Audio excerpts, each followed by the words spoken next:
Hello guys, this is your friend and we are back with a new fanfic. Which is what if Sealed Master Naruto was married with Karin part 1.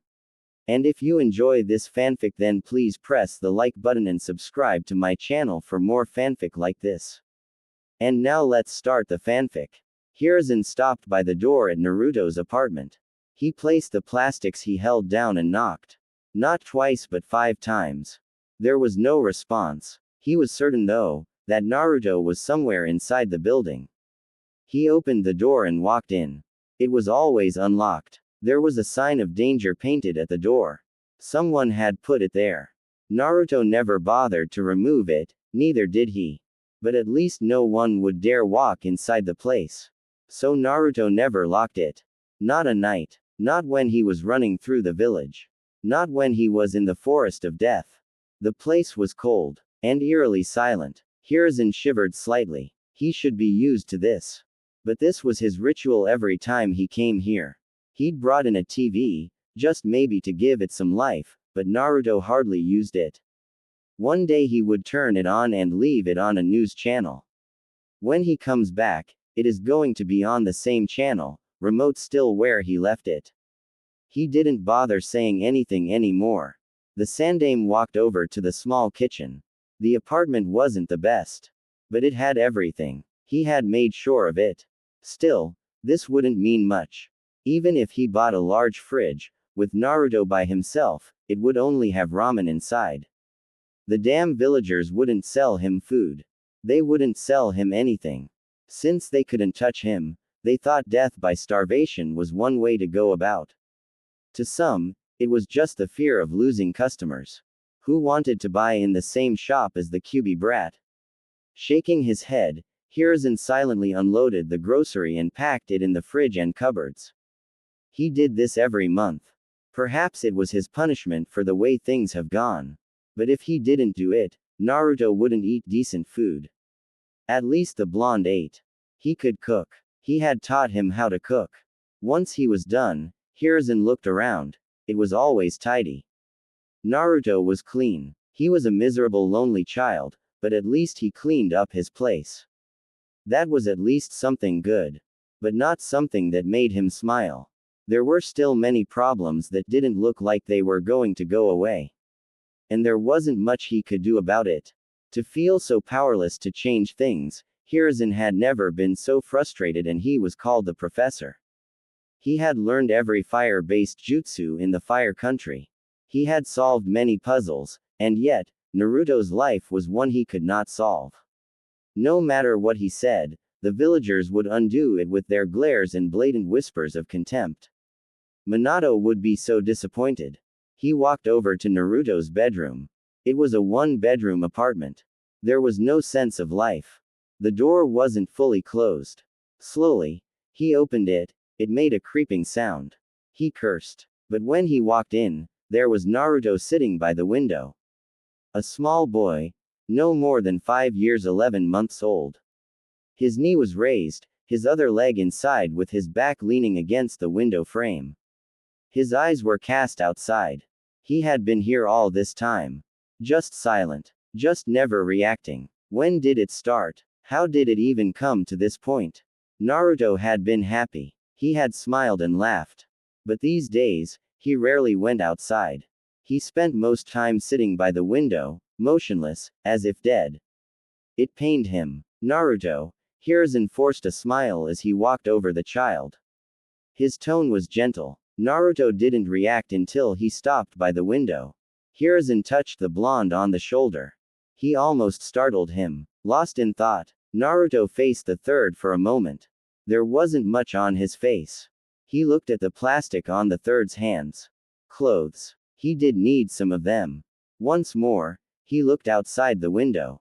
There wasn't much to look at. Just happy people, sending glares whenever they saw him. Is it that time of the month already? Naruto finally spoke. His tone was quiet, slow. Month end.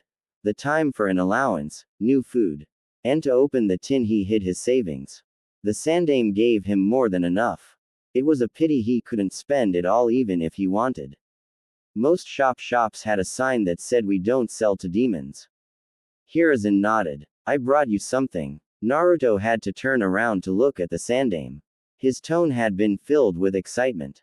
It was obvious from his eyes that he was holding himself from exploding with the news. Naruto grew curious. Maybe even hopeful. I've never seen you so excited unless you're reading that book you keep hidden in your robes, Gigi, Naruto said. He couldn't keep out the curiosity in his tone. Are you finally going to let me see? Hiruzen coughed. He placed the plastic he held down. And then knelt. Naruto then turned over to him and stood facing him. He had done it automatically without any urging. The third placed both his hands on Naruto's shoulders. His lips twisted upside down. He was apologetic. I'm sorry for not having done this earlier, Naruto. He stared into those confused blue orbs for a moment before pulling Naruto into a tight hug.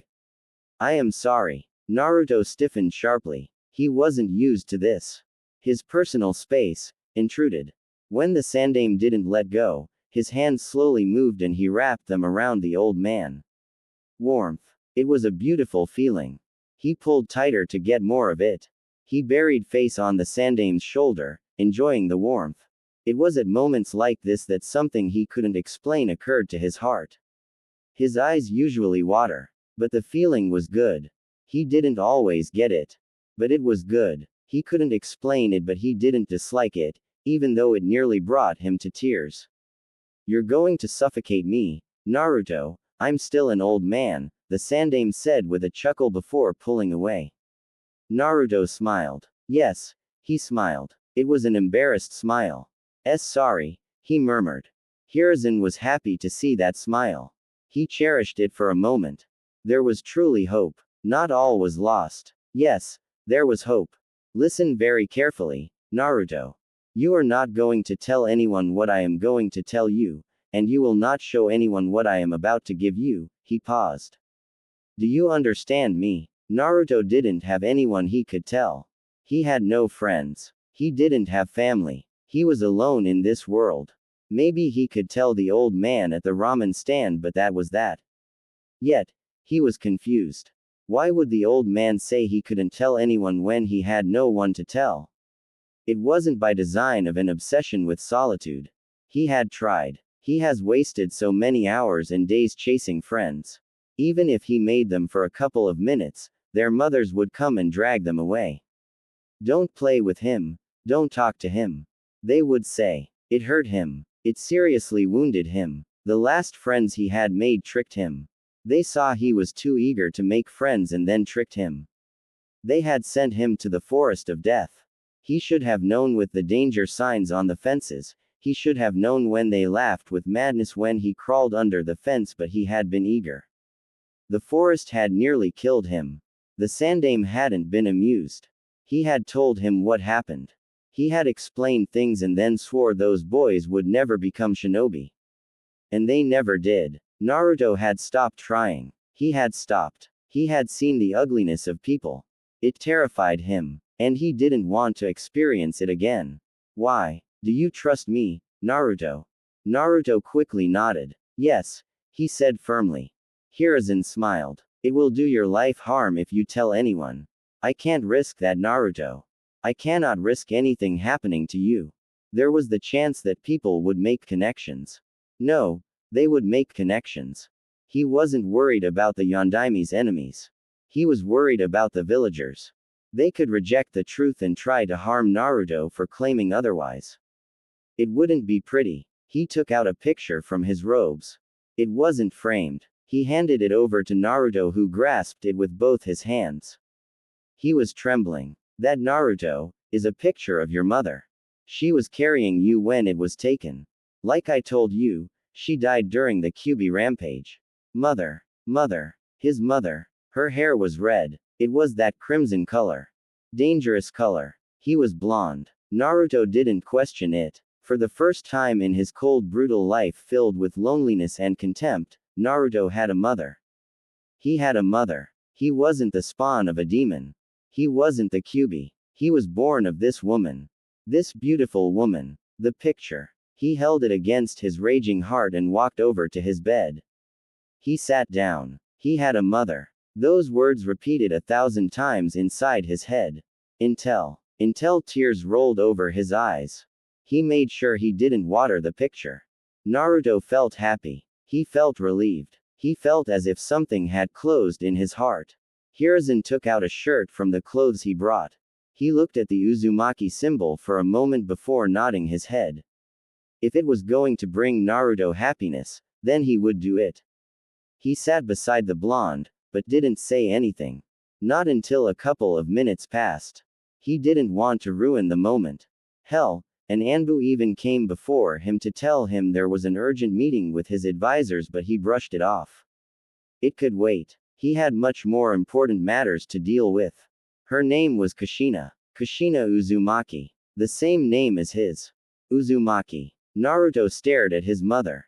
But he listened to the Sandaime Hokage attentively. He didn't want to miss anything. Most of your clothes have this symbol. You can see it even in Konoha's Jonin vests at the back. This is the symbol of the Uzumaki clan. Your clan, Naruto. Your mother's clan. Before you get hopeful, there are no more Uzumakis out there. At least as far as I know. Your ancestral home. The home where your mother came from was destroyed during the Second Shinobi World War. He went on to tell Naruto the fame of the Uzumaki clan, its history with the Senju clan. He told the blonde most things. It wasn't a happy thing since the clan was destroyed and Uzu was nothing more than just ruins. But he believed it would give Naruto a sense of belonging. No matter what people say to him, he would know he came from somewhere and his mother once belonged to a prestigious clan. Gigi, will you take me to Uzu? I want to see it. I want to see it. He said those words with hope and excitement. Hiruzen frowned. But he didn't let it show to Naruto. Perhaps if he saw it, he would fully believe. It was one thing to be told about something than seeing it yourself. I will clear my calendar and take you there, but, he pressed his index finger on his lips. Don't tell anyone about it. When we go, it will be just the two of us. No one in this village will know. Naruto nodded vigorously. He would not tell a soul. End. Naruto had his eyes closed, standing on a tree branch in the middle of a forest, feeling the pressure of the wind. When it came to hiding his presence, Jiraiya was a master. To suggest that the perverted geezer learned this trade in order to peep would not be far off.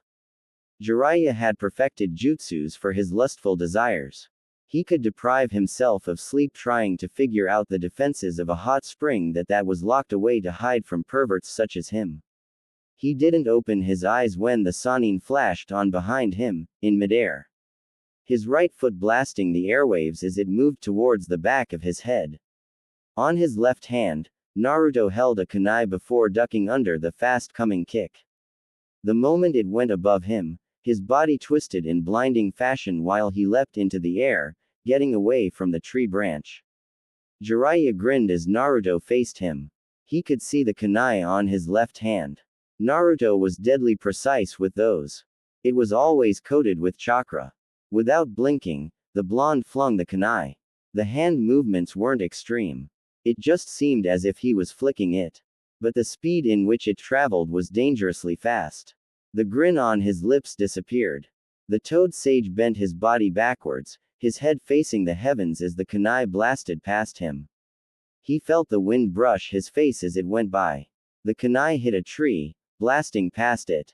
Jiraiya didn't have the time adjust his body as Naruto flashed above him, a Rasengan on the palm of his right hand. He cursed the blonde's speed. The Rasengan was slammed into his chest. When it connected, the Sannin exploded into puff of smoke. Kaden. Fire dragon's breath. Jiraiya breathed out a stream of crimson flames from his mouth. He was standing on the ground, looking up as the flames rushed up towards Naruto who still floating in midair, body positioned slightly horizontal after the momentum of his Rasengan. Looking at the incoming flames, Naruto moved his right hand across his chest. He closed his eyes, and then snapped his fingers. A wave of his chakra was released from this fingers. It was invisible to the eye. The wave covered a certain distance but what it did was blast the oxygen away. The effect lasted for no more than 2 seconds. The flames that had been coming towards him simply died off, just like that. It was the weakness of flames. They needed oxygen to burn. Regardless of power and speed, as long as there was no oxygen, the flames would not burn. Ah, he loved his jutsu. You're wide open, Jiraiya announced. He was on Naruto's right side, still in midair. There was no more warning when his right foot slammed onto Naruto's shoulder, sending the blonde flying away. As the force of the kick carried him, Naruto avoided wincing. Jiraiya's physical attacks carried a brutal kind of strength. He flipped several times with his senses fully functioning. As he was about to pass a tree branch, he stretched out both his hands and grabbed it. He attempted to swing forward, but Jiraiya once again appeared. The Sannin was right in front of him. The man punched him on his chest. When the brutal punch connected, Naruto burst into a cloud of smoke. Jiraiya frowned before flashing away. He landed on the ground and leaned against a tree trunk. His eyes flashed open when he sensed something coming in fast. He couldn't react when a kunai went through on his right. It cut slightly his cheek before piercing through the trunk of the tree. Jiraiya sweated as blood dripped from his cheek. His heart pounded a bit with relief. That could have opened his skull had it been intended to do so. You're getting destructed. Naruto was in front of the Sannin. His right foot weaving through the air before slamming on his chest. The attack planted the Sannin against the tree. With his foot still connected with Jiraiya's chest, Naruto formed a small Rasengan in the blink of an eye. As he retreated his foot, he was driving the jutsu towards Jiraiya's chest. The Sannin dropped to the ground and Naruto's jutsu collided with the trunk of the tree, breaking it. As the tree began to fall, Jiraiya did a leg sweep, making Naruto off balance and start to fall backwards. The Sannin flashed above the blonde. Naruto quickly crossed both his hands above him as the back of Jiraiya's right foot came crashing towards his face. His defense held firmly and Naruto quickly grabbed Jiraiya's foot. He balanced himself quickly before spinning around in quick motions. He flung Jiraiya towards a tree. Futon. Wind bullet. He spat out a bullet of wind from his mouth. The bullet hit Jiraiya on his chest and propelled him further backwards. His back crashed into a tree with a sickening thud. Naruto was right before him, not easing up on his attack. He held a sword, coated with wind chakra. He swung it horizontally and seemingly cut through both Jiraiya and the tree, but the Sannin turned into a log. Jiraiya was behind Naruto, crashing down. His hands were held together, creating a giant fist. The slammed the hammer down with all his strength, hitting Naruto on his right shoulder. The force caused Naruto to fall to his knees, dropping his sword as his hand trembled and throbbed painfully. The Sannin wasn't done. The moment he touched down, he lifted his right foot, kicking Naruto on the back of his head. It was brutal. It forced Naruto to hit the trunk of the tree he'd just cut with his forehead. A sense of dizziness gripped his mind for a moment as his vision blurred. Birds chirped for a second. Jiraiya grabbed him and then lifted him up into the air. The Sannin was holding him up by his throat. Just one hand. Shall we call an end to it? Too soon. Naruto muttered. He moved quickly. Both his hands grabbed Jiraiya's arm. He put so much pressure on his fingers that he stopped the flow of blood and Jiraiya's grip loosened. His legs moved up and he wrapped them around Jiraiya's arm. The Sannin cursed loudly before slamming Naruto on the ground. There was a loud boom as Naruto crashed with his back. But he didn't let go. He even started twisting the arm. Jiraiya started tapping on the ground comically before yelling. Naruto, you are going to break my hand. Do something about it. Naruto yelled back, careless of Jiraiya's pain. You shitty brat, if you break my hand, I won't be able to do research properly. That is worse than death. Naruto shrugged. It will save you from pain and women will have their dignity back. Jiraiya cursed once more and used his free hand to form a hand seal. His hair stretched and wrapped around Naruto. He strangled the blonde, forcing him to let him go. Once free, he hurled the blonde away. Naruto flipped several times before touching the ground with both his hands, trying to stop the momentum. Once he stopped, an earth spike burst from the ground. It was sharp, and dangerously moving towards his chest. Naruto propelled his body backwards by pushing chakra into his fingers to push himself. The spike missed him, just by a whisker. Jiraiya expected this. He was upon the blonde. Twisting as he moved, he channeled chakra onto his fight foot and then slammed it on Naruto's face. The kick picked the blonde off the ground, but before he could do anywhere, Jiraiya grabbed his right foot and then twisted him up before hurling him towards a tree. Naruto didn't have enough room to balance his body and so he crashed into the tree with his back. The Sannin appeared in front of him, driving his punch towards his chest. Jiraiya sensed a spike of chakra and tried to retreat. The blonde burst into a swirl of hundreds of small wind blades. He landed a distance away, but before he could even glance at the damage, he felt the air leave his lungs. Naruto was standing just away from him, with a bleeding face, but he was sucking all the oxygen away. It became harder to breathe for Jiraiya. He fell on his knees, clutched his chest, his mouth hung open. He was going to pass out. There was no relief when it stopped. Naruto kicked him on his forehead with a wind-enhanced kick. He guessed it was payback for his earlier kick. Jiraiya felt his head tremble violently. His vision blurred as dizziness took over. He didn't even feel it when he hit a tree with his back. His senses came back when something slammed into his gut, causing him to spit out saliva while falling on his knees, hands on his gut. The attacks were enhanced with wind.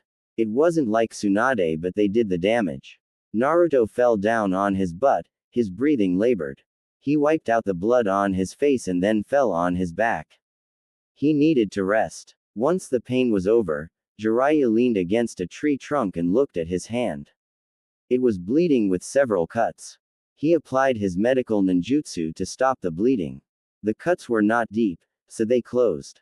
After a couple of moments of silence, he looked at Naruto. His right hand still ached from that lock. The blonde was improving. He was getting better and better by each month. This training trip had been the best option for Naruto. If they hadn't done this, he wouldn't have gotten closer to his godson, he wouldn't be producing another shinobi who would surpass him. It was still early days, but one day, Naruto would surpass him. He would be better than him. Jiraiya was honestly proud. Minato had been a genius, but Naruto had potential and he used it to his advantage. He knew his potential. The blonde was also willing to learn. "I'm no longer taking it easy on you," Jiraiya more or less grumbled. The last hits had been unpleasant. It has been quite a while since someone managed to hit him so hard. "I told you to bring your A game, even senjutsu if possible. I'd kill you with senjutsu. And I am soon going to cripple you if you're not careful," Naruto retorted. Jiraiya frowned. That was true. He couldn't deny it. It wasn't the arrogance speaking.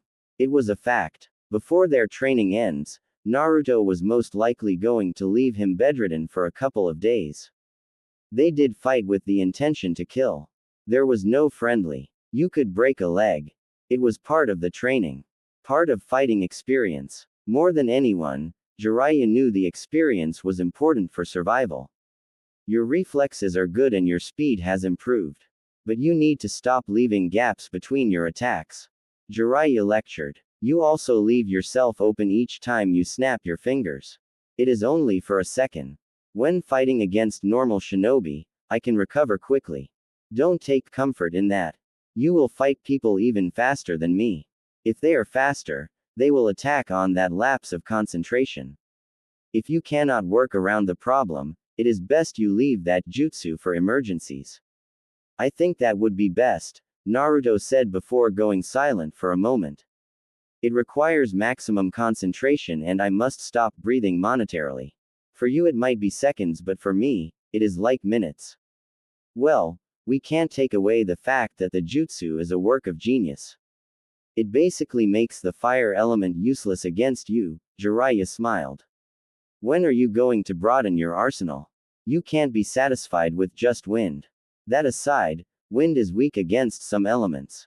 You must always be ready to adapt to any change, and using different elements helps in this regard. I can work something out with fire. Given my extensive knowledge of the element, Using fire-based jutsus for me should require minimal effort, Naruto said, getting up. I will send a letter to Tsunade for her to send us some scrolls with fire-based jutsus, he said while getting. Come on, let us go back to the town. He looked at himself and frowned. This is going to drive away customers. Don't flatter yourself. You're not pleasant to look at even when you are clean. Jiraiya glared at Naruto. Neither are you. He spat. Naruto shrugged. I have never been pleasant to look at. I have accepted that, he said indifferently. But you seem to be struggling with denial. You should sit in a dark corner and repeat after yourself, I'm not pleasant to look at, I'm not pleasant to look at. I know it will finally click in. Jiraiya didn't ease on his glare. The cold dark humor. Sometimes Jiraiya questioned Naruto's sanity. But he knew there was no harm. He was used to it. They would be laughing any moment. It has always been like this. At least he was with his godson. Who else did he have? The Sandaime was gone, and that had truly shattered the blonde. The old man was everything to Naruto. And when he died, without saying a word to him, Naruto has suffered. And then there was Sasuke. The cursed Uchiha. Thinking of him made Jiraiya angry. Well, not since they left Konoha has Naruto brought up the subject. Not once, not ever. Hell, the blonde didn't even talk about Konoha. And Jiraiya didn't push. He was getting close. There was no need to venture into territories Naruto didn't want to touch. But he understood that they couldn't ignore it forever. They would have to talk about it because sooner or later, they would have to return to Konoha. You could at least try to be nice, you know. My heart isn't that strong anymore, he said with mock misery, feigning to be 100 years old. Old people are locked up in their homes, Naruto said. He sighed and stared into the heavens. What do you think is up in the sky where we cannot see, sensei? Jiraiya cast his eyes into the clear sky. He stared for a moment before shaking his head. I don't think there is anything there. I don't think there is life there. Interesting, isn't it? Naruto said. What? You say there is no life there, but up in there is where this world receives its life. If the heavens do not make clouds for rain, the trees, the animals, the grass, these things will die. The rivers will eventually run dry and people will be next. There is no life there, and yet, it is where we receive our lives. Once again, Jiraiya looked into the sky. He couldn't argue with the blonde on that note. One thing he has noted about the blonde was that he was deeply knowledgeable about many things. And he knew how to apply his knowledge. Perhaps it was the wisdom he gained from spending much time with the Sandaime Hokage. When you spend time people, something about them also rubs off you. That is nature, Jiraiya said. Naruto nodded. Yes, nature. So beautiful, calming, and yet it can be so dangerous. I like nature, he said before changing the subject. I have been curious, you have no shame, have you ever tried peeping on Tsunade? Jiraiya's body froze. Yes, it was more of a whimper than anything. He could never forget that memory. He still had those wounds from the beating she had dished on him. He fought with the crazy side of him that said it was worth it because he had nearly died that day, literally. Tsunade had pummeled him hard. She had broken so many bones, the pain. Worse, she healed him after doing it and then threatened to beat him into the brink of his life again if he tried it once more. Well, those had been younger days. He could escape now, but he wouldn't dare try it again. He had learned his lesson. Judging by that response, you must have received quite the beating. You don't know half of it, Jiraiya said with his eyes closed. He swallowed hard to banish the memory. She nearly killed me. Since then, I say anything to her but never again. Never again. But you did see, right? Naruto glanced at the Sannin. It must have been something else. She must have been a very delicate young lady when she was younger. She was, Jiraiya said. She is still beautiful, he added. Naruto didn't comment on that. He just nodded. Without much being said, the two headed back to the town. The walk was silent, both in their thoughts. Jiraiya was thinking about what they had to do next while Naruto was thinking about certain things in his life. Once they reached their motel, Jiraiya took a shower and changed his clothes. There was no need to rest for the Sannin, he was going out and likely not to return for the night. Naruto didn't question it. He knew what the Sannin was going to do. They had chosen this town because of its fun activities. There were casinos, brothels. Jiraiya's kind of hunting ground. He loved places like this. He always danced with joy when he thought of what kind of material he was going to gain through his peeping work or getting drunk with young girls who giggled and laughed hysterically whilst he tells them his legendary stories. The man walked out of the bathroom, already grinning madly. You could see it in his eyes, his body language. He was going to have fun. Well, the past 4 days had been spent training vigorously. The man probably felt he needed to reward himself. Jiraiya contained himself and walked over to the window. He opened it and then turned back to face Naruto. We are going to leave this town in the next couple of days, he said a bit seriously. They never stayed at one place for too long. The longest they had stayed was 2 months. They were always moving around, seeing different places. Sometimes they didn't even camp with people. They would stay in the middle of nowhere. For survival, it was hunting. They always made sure there was water close if they were going to camp in the middle of nowhere. We have stayed long enough and I am certain that by tomorrow, you'll no longer be able to walk in the streets without women chasing after you along with their husbands. Jiraiya glared at Naruto. It had happened at their last village. It hadn't been fun and he had been forced to depart early. He was surely not going to return to that village again. He would be burned on a stake like a witch if he returned to that place. There were wanted posters of him in good spots. And whose fault was it that I was nearly killed? Naruto shrugged. You left without giving me money for food. What was I supposed to eat? You're a man, you need to make a plan and you didn't have to expose me like that. I wouldn't need to make a plan if I wasn't forced to use my money to bail us out after you lost your wallet when running away from one of your conquests. Jiraiya smiled, remembering that day. That had been truly a good day. That woman had assets as big as Tsunade's. She was just sitting there in the water, never minding her nudity, doing things to herself. Jiraiya had never been quite pleased. Anyway, he fought the blush gracing his cheeks. When I come back, you must be ready. I will look for a mission you can do. This time, it will have to be difficult. Naruto sighed. So, you'll be gone for a couple of days. The Sannin nodded. He took out his wallet and stared at his money. He glanced at Naruto and then his money.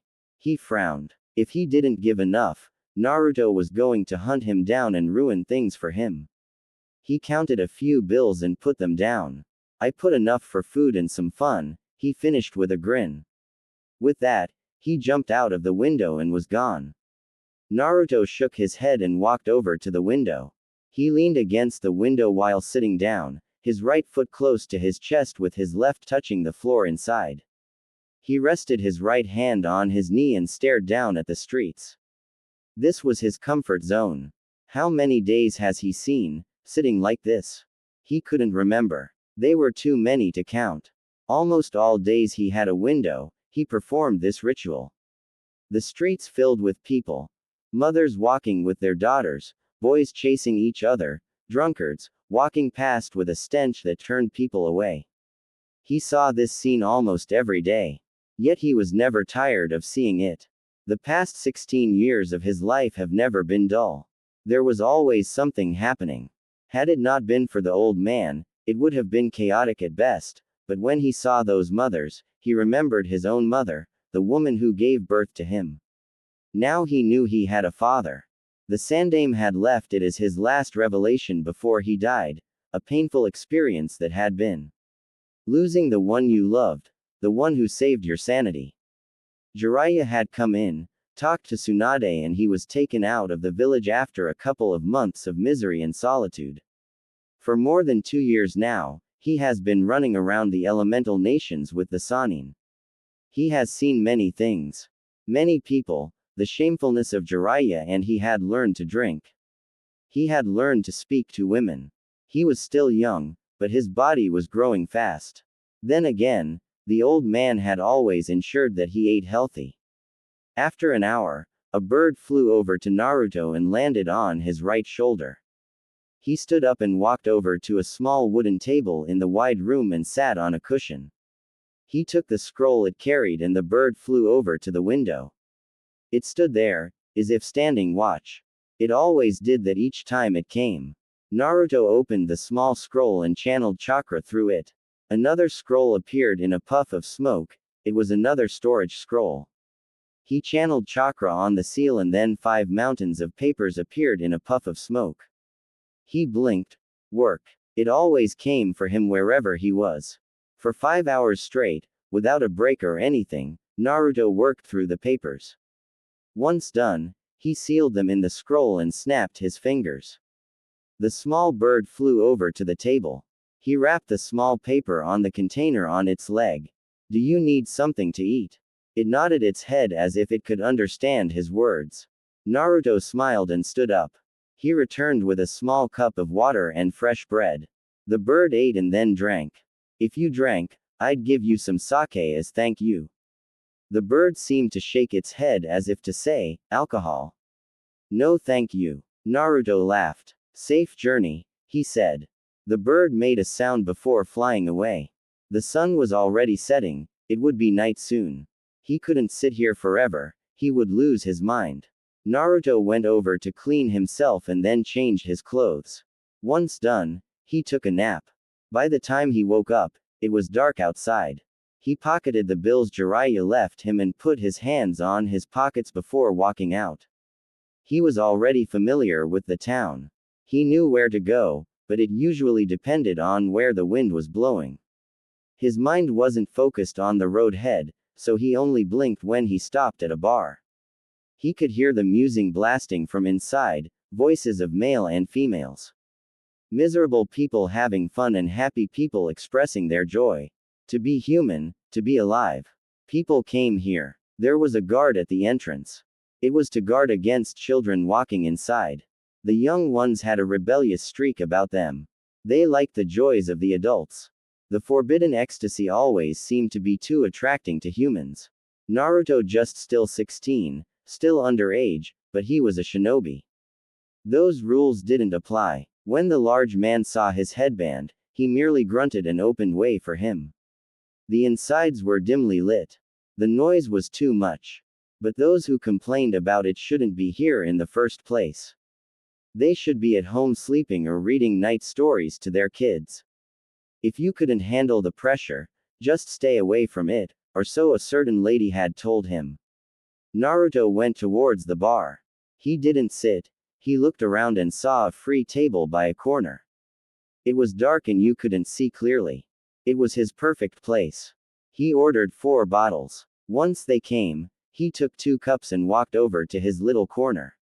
Solitude. The alcohol. Ah, the perfect combination to drown in bitterness. Konoha. It has been 2.5 years since Naruto left the village and still, there was no mention from Jiraiya on when they would return. Her friend hadn't even been returning. He sent letters every now and then, but he never showed up.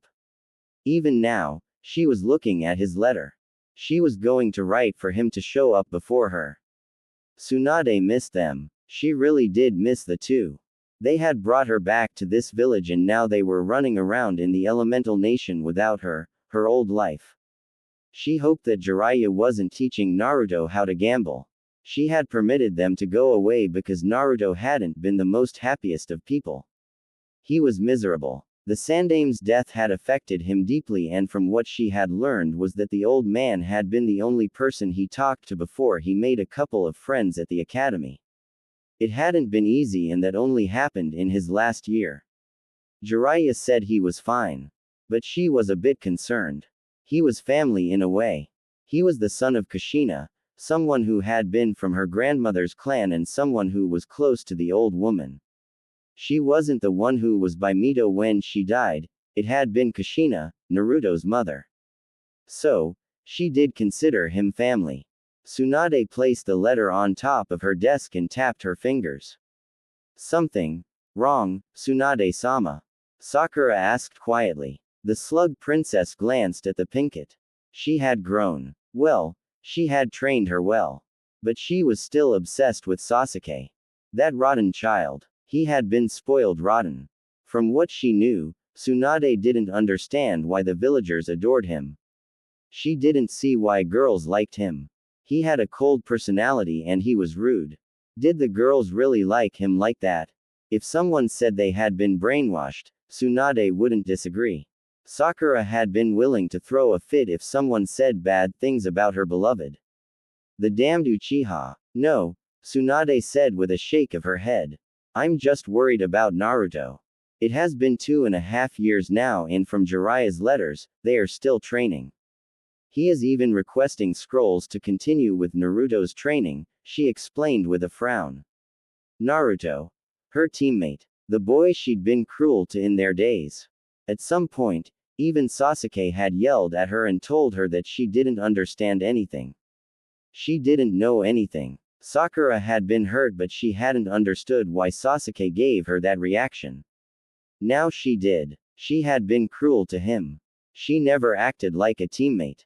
There were good memories but her attitude towards Naruto bothered her these days when she looked back at it. Perhaps it was because now she understood things about him. She knew his story. She knew why he got along with Sasuke. They were both lonely people. They both didn't have anyone.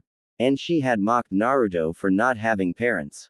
Sasuke didn't have them either, but she had considered that his had died. Naruto had never known his. He was an orphan but she never considered Sasuke as an orphan, but he was in the same boat as Naruto. How is he? Sakura asked carefully. Jiraiya never explains in detail but he is fine, Tsunade said a bit bitterly. Sakura was surprised at the realization. So he has never sent you a letter? Tsunade nodded. No, not even one, not since he left. I have only been hearing from Jiraiya. If this continues, I will order them to come back, she said firmly. She didn't say anything as Shizune walked into the office, holding more stacks of papers. She frowned. Why do you have to bring that load now? I just finished another one. It is going to pile up if I leave it, Shizune said calmly. There is also this, she said handing a report to Tsunade. The Godime looked at the report for a moment before frowning. Troubling news. She didn't need it now. She closed it and put it on the drawer on her desk. She handled the letter from Jiraiya to Shizune. Please make sure you get everything in the list, I need to send them to Jiraiya. Shizune looked at the list. She left quietly without saying another word to Tsunade. Once Shizune was gone, Sakura took the opportunity to ask. Anything on Sasuke? She asked hopefully. Her eyes widened, she didn't want to miss anything on Tsunade's face. Tsunade shook her head. Still nothing. Well, he is with Orochimaru, he is rather difficult to track down, she frowned.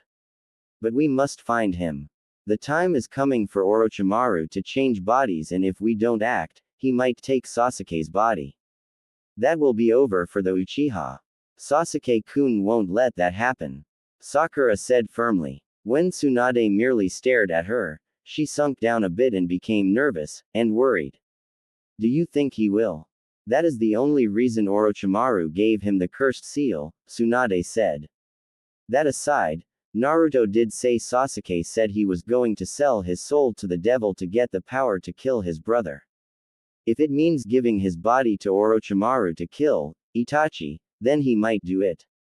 I wouldn't even be surprised if Orochimaru manages to twist Sasuke into allowing him to get his revenge for him. For a moment, Sakura's body froze. If that happened, she would never see her beloved. He would become Orochimaru. They really had to find him. If Tsunade wasn't winning, she would look herself. Can't you ask Jiraiya-sama to do something? I didn't want to burden him but it looks like I don't have a choice. Tsunade said. 4 days after Jiraiya left Naruto. It was in the afternoon when Jiraiya returned. He found Naruto sitting motionlessly by the window. Perhaps it was something they had in common, but he never sat there like he was dead. Naruto never even used the window like the door. Never ever. Jiraiya had never seen it. Even when he was sitting there and had to go out, he would out through the door. It was strange, but Jiraiya never questioned. That took you long enough, Naruto said without turning to face the Sannin. I'd stepped out of the town to receive some information. Jiraiya said as he sat down next to Naruto. He had his back leaning against the wall, the blonde on his left side. You know my network is very busy. I know, you sometimes leave for a month chasing shadows, Naruto responded. He glanced down at the Sannin for a moment. What did you discover this time? Jiraiya realized, there was no hint of curiosity. Naruto was rather good at it. He was never too eager to learn anything. Even when he was asking things considered secrets, he never showed you how interested he was. Sometimes it made it difficult to tell if he was serious or not. Jiraiya had learned to just share or say he didn't have to know. If Naruto was asking, he wanted to know. It is about Uzu. He looked up. To see Naruto's reaction, there was nothing out of fashion. My ancestral home, Naruto said a bit lazily. There were many rumors going on about the land of whirlpools. The village had been reborn, but no one knew who did it and how it came to be. Suddenly one day, people just heard the rumors and the wave country confirmed it because they traded with the village. What bothered people was that the land was being led by the unknown, someone who was called the Emperor. No one has seen him, not even the people within the village. Considering how the village saw its end during the Second World War, I'm certain some people are very nervous.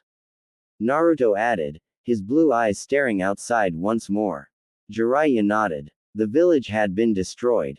It hadn't done anything to anyone. The Uzumakis didn't fight in wars. They were a peaceful nation, but yet, they were powerful. People were nervous about their power and ended up plotting their complete destruction. Now, there were just remnants of the clan. But with the village restored, did it mean that there were many other survivors of the clan out there and they had regrouped? Iwagakure is the one that is most agitated. Jiraiya said. They are concerned because if really it is the Uzumaki, they might have an enemy with a grudge. That is one way to look at it. Naruto said. Jiraiya raised an eyebrow. He would not forget, Naruto was Uzumaki. Even though he didn't live there, it was still his ancestral home and his mother had come from there. How would you look at it? Naruto shrugged indifferently. My clan was peaceful, they did not support wars, and they did not fight. They were allies of Konoha but never partook in the wars. They didn't start trouble with anyone. They were hidden in their village, minding their own business, and yet some people felt threatened by them and decided to destroy them. What would you feel about that, sensei? There was no anger, no emotion, nothing in Naruto's tone. Again, Jiraiya couldn't tell what Naruto thought. As those blue orbs glanced back him, there was a hint of curiosity in how he would respond to the question. It is a difficult one, but you cannot say that what Iwa and its allies was just. It was wrong in every sense of the word. Yet, nothing was done, not even by Konoha. Again, Naruto looked outside the window. Our world isn't fair at times, sensei. People with power always do what they please. Sometimes, right is decided by those with power. I know that, believe me, I know. There was bitterness in Jiraiya's tone. This is why it is my desire to change this world. He said with burning passion. I admire your passion, sensei. I'm sure my father shared it as well. Of course, Jiraiya said with a grin. It is why he named you after the hero of my first book after all. Ah, yes, that book. You said my father liked it. I think I like it as well, perhaps for different reasons, but Naruto wouldn't say. What would you have done in that situation, sensei? In a world you desire, would you have allowed Iwa and its allies to get away with what they did? Their action was nothing but a slaughter of innocents. I say this not because it is my clan, but looking at it as someone who has listened to your desires. Jiraiya thought for a couple of moments before shaking his head. I don't know, Naruto. Iwa would say they were justified and they wouldn't back down. Anything would more forceful would result in bloodshed. He said. But if you have listened me too, you will know that I still don't have answers. Naruto nodded. Which is indeed a pity, the blonde said. What of Kiri? They are the ones should be most worried. Kiri is a bit far and we don't generally go there. It was locked up in a civil war. But I heard that the war was over and that a new cage has been named. I'll go there sometime. Jiraiya said. Naruto didn't say anything else on the subject, he just nodded and asked. What is new in the information you received? Nothing much, there are still many things we don't know. Getting inside is near impossible. I'd have to go there myself. But since it is something that will require time, I can't do it now. I would have to be away from you for a long time, and there are dangerous spies get killed there, Jiraiya explained lightly. I want to focus on our training now. But I am checking Iwa's movements. What are they doing? Nothing as things stand, but they are watching. I wouldn't bet against them preparing naval forces to prepare for an invasion if they feel they might be attacked. Kill them first before they kill you, Naruto said. It was the cold truth. Jiraiya could only grunt in response. What would you do if it came to that? Naruto took his time before responding. I don't know, he said. You said we'd do a mission when we leave. The Sannin nodded. Are you ready? He asked. But let me correct you, I never said, we. Naruto looked at the Sannin curiously. Why don't I like the sound of that? Jiraiya smiled. There is nothing to worry about. Otogakur. Kukukukukukuku. Orochimaru laughed with throbbing joy, seeing Sasuke fight. He was sitting on his throne. The Uchiha was excelling and moving faster than he had anticipated. He had been right after all and the Uchiha was a good candidate. But then again, he was never wrong, was he? He was usually right because he made calculated moves. Kimimaro had turned out a failure because of his illness, but Sasuke was perfect. The Sharingan would finally be within his grasp and he would make sure that the body would last him. It was a pity he could not sit Sasuke on a chair, strap him up and then begin to bisect him to an up close to what actually happened inside the Uchiha's body. Well, he just had to be patient. He would do it once he gained the body. He didn't have a problem with cutting himself up. Orochimaru went through a fit of coughs coupled up with blood. He frowned. This body had reached its limits. He really needed another host. He couldn't move freely now. And very soon, he would be bedridden, unable to do anything. Kabuto walked up to him, medicine. Dutifully, the nin gave him his medicine before glancing at Sasuke who was fighting in the hall. He is improving splendidly, he said. Should we inform him of Naruto-kun's improvements as well? Orochimaru shook his head. Let us leave that for now. It might come in handy as a form of motivation, he said. Did you bring what I asked for? Kabuto nodded. I've also found something interesting that you might like to know, he said lifting up his glasses. Orochimaru eyed Kabuto. Was he being teased? If the man knew he was going to like it, why didn't he just say it? Kabuto was loyal, but sometimes Orochimaru questioned it. He smiled. What is it? It appears that Gurren has once more surfaced in Uzushiogakure. Orochimaru blinked. Oh, that was indeed an interesting piece of information. His former number 2 had vanished from him along with that boy. He hadn't bothered chasing after them because they were no longer useful. Gurren had done what he needed her to do. Perhaps the only thing she could prove was that of danger to him was about what she knew. Well, she has been gone for about a year now, and nothing has happened, so he thought he was safe. That aside, he hadn't thought she had gone to join another village. Well, that could be troublesome since we don't know anything about the village, Orochimaru finally said after weighing up his thoughts. Have you sent someone? Yes, but they didn't come back. Well, it is interesting, Orochimaru. I could go myself, but at this point, I need to be by your side. A bitter reminder that he did need Kabuto at this moment. His movements were limited and very soon, he wasn't going to be able to do any by himself. The medicine wasn't for anything but pain. He couldn't stop the rot.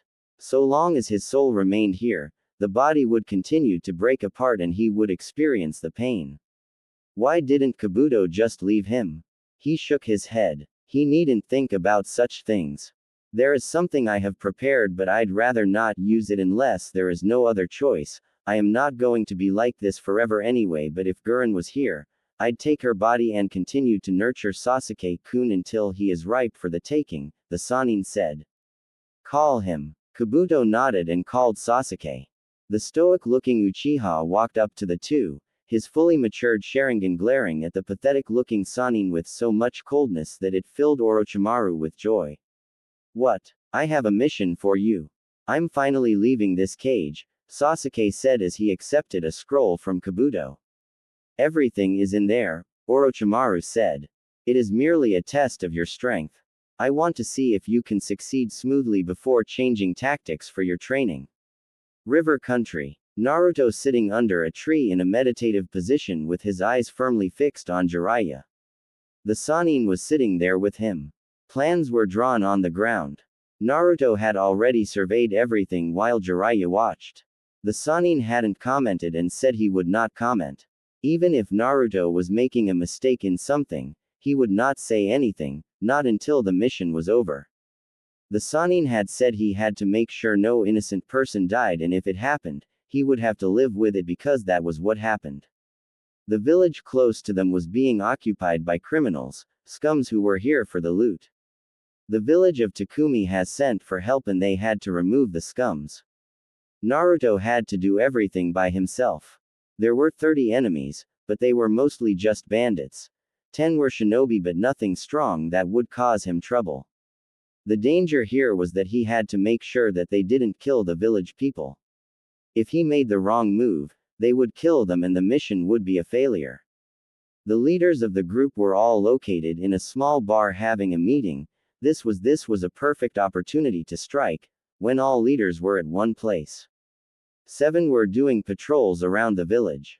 He could easily handle those with his clones and silently as well. 5 were guarding the daughter of the village leader who they were demanding a ransom for. These people were in different locations and he had to strike quickly. The rest of the villagers were in their homes. They were told not to make moves. For some reason, Jiraiya had leaked that Takumi had hired shinobi and he had to deal with people who were aware that an enemy was coming. Remember Naruto, if you just leave this people, they are going to harm more people. If there was a mass jail for criminals, we'd capture them and send them there, but we don't have that.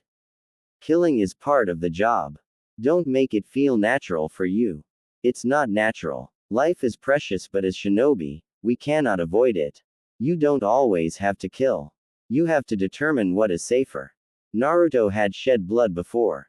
It had been horrible. He hadn't meant to do it.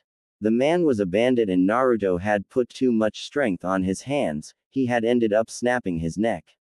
That sickening crack when the head twisted, those eyes rolling with life disappearing, they had haunted him, but Jiraiya had been there.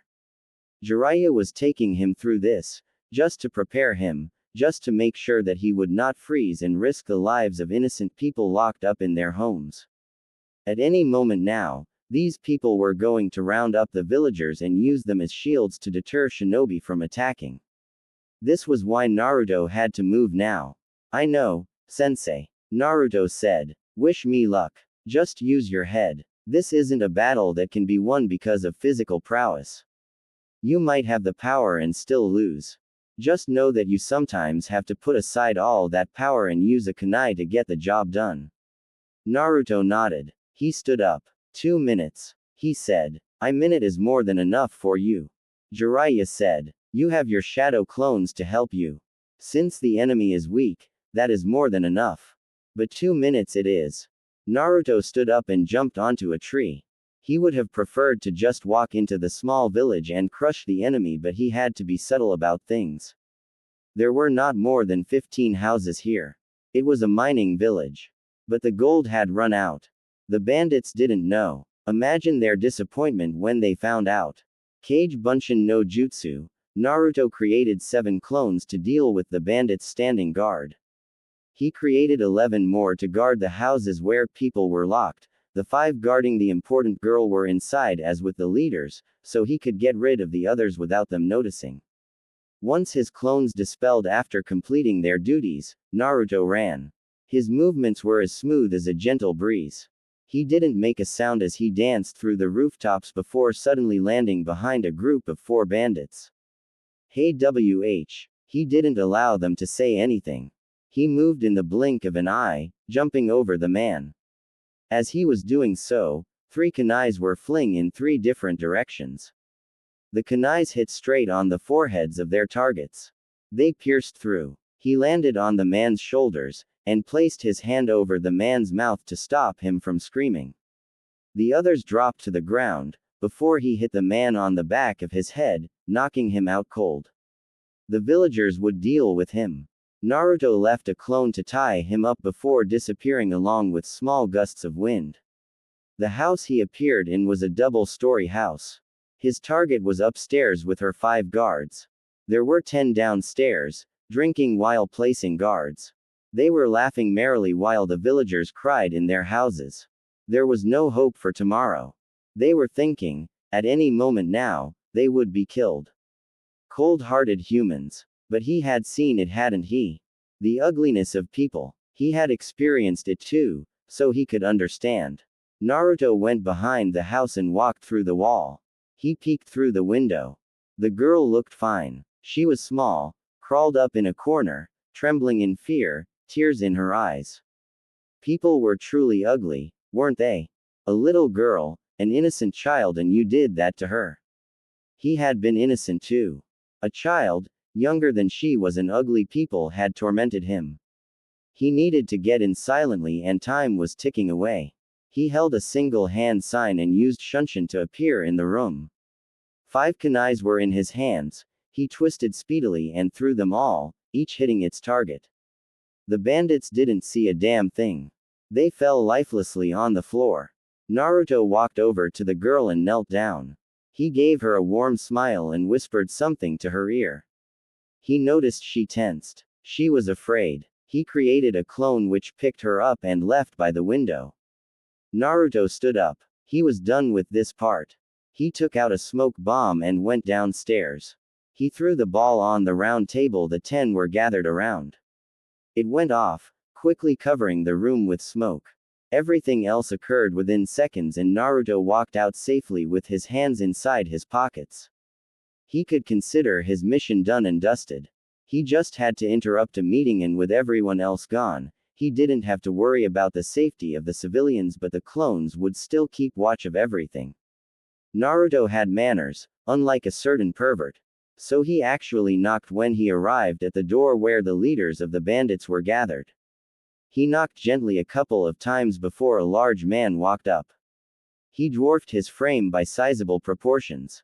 Even a Chunin would be afraid to face such a man whose face was a field of scars. What? The man demanded, glaring at Naruto. He then noticed the headband. They sent a brat. A brat? He looked insulted for a moment. Naruto didn't say anything. His response was to punch the man on his face. Despite his size, the man was sent flying back inside the room. He crashed loudly onto a wall, face bleeding, teeth falling out. He cursed loudly as he staggered to get up to his feet. Naruto stepped into the room. They were all large, ugly men. They were the kind of perverts of liked little girls. Pedophiles. He counted them calmly before greeting them. They were not even the least surprised or alarmed. As large as the man he had punched, he was simply a doorman. Konoha Shinobi. One of the men frowned, looking at the forehead protector Naruto wore. Is it true, I've had even though young, Leaf's shinobi are strong? One asked quietly. We are about to find out. They all readied themselves, grinning madly. He was just one. They were big and strong. They could handle this, or so they believed. Between mob justice and quick deaths, what do you prefer? Naruto asked in a calm tone. But a mob justice was no good, was it? Maybe the villagers would pay back the people who made them suffer, but it did nothing but incite violence in the hearts of people. Naruto nodded to himself. Although he offered that option, he wasn't going to go with it. Innocent people didn't need to dirty their hands. This was the duty of a shinobi.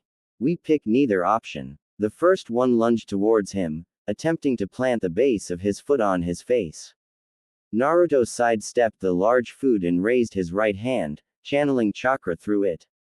He made a fast motion as if he was cutting something, and then blood gushed over from the man's knee.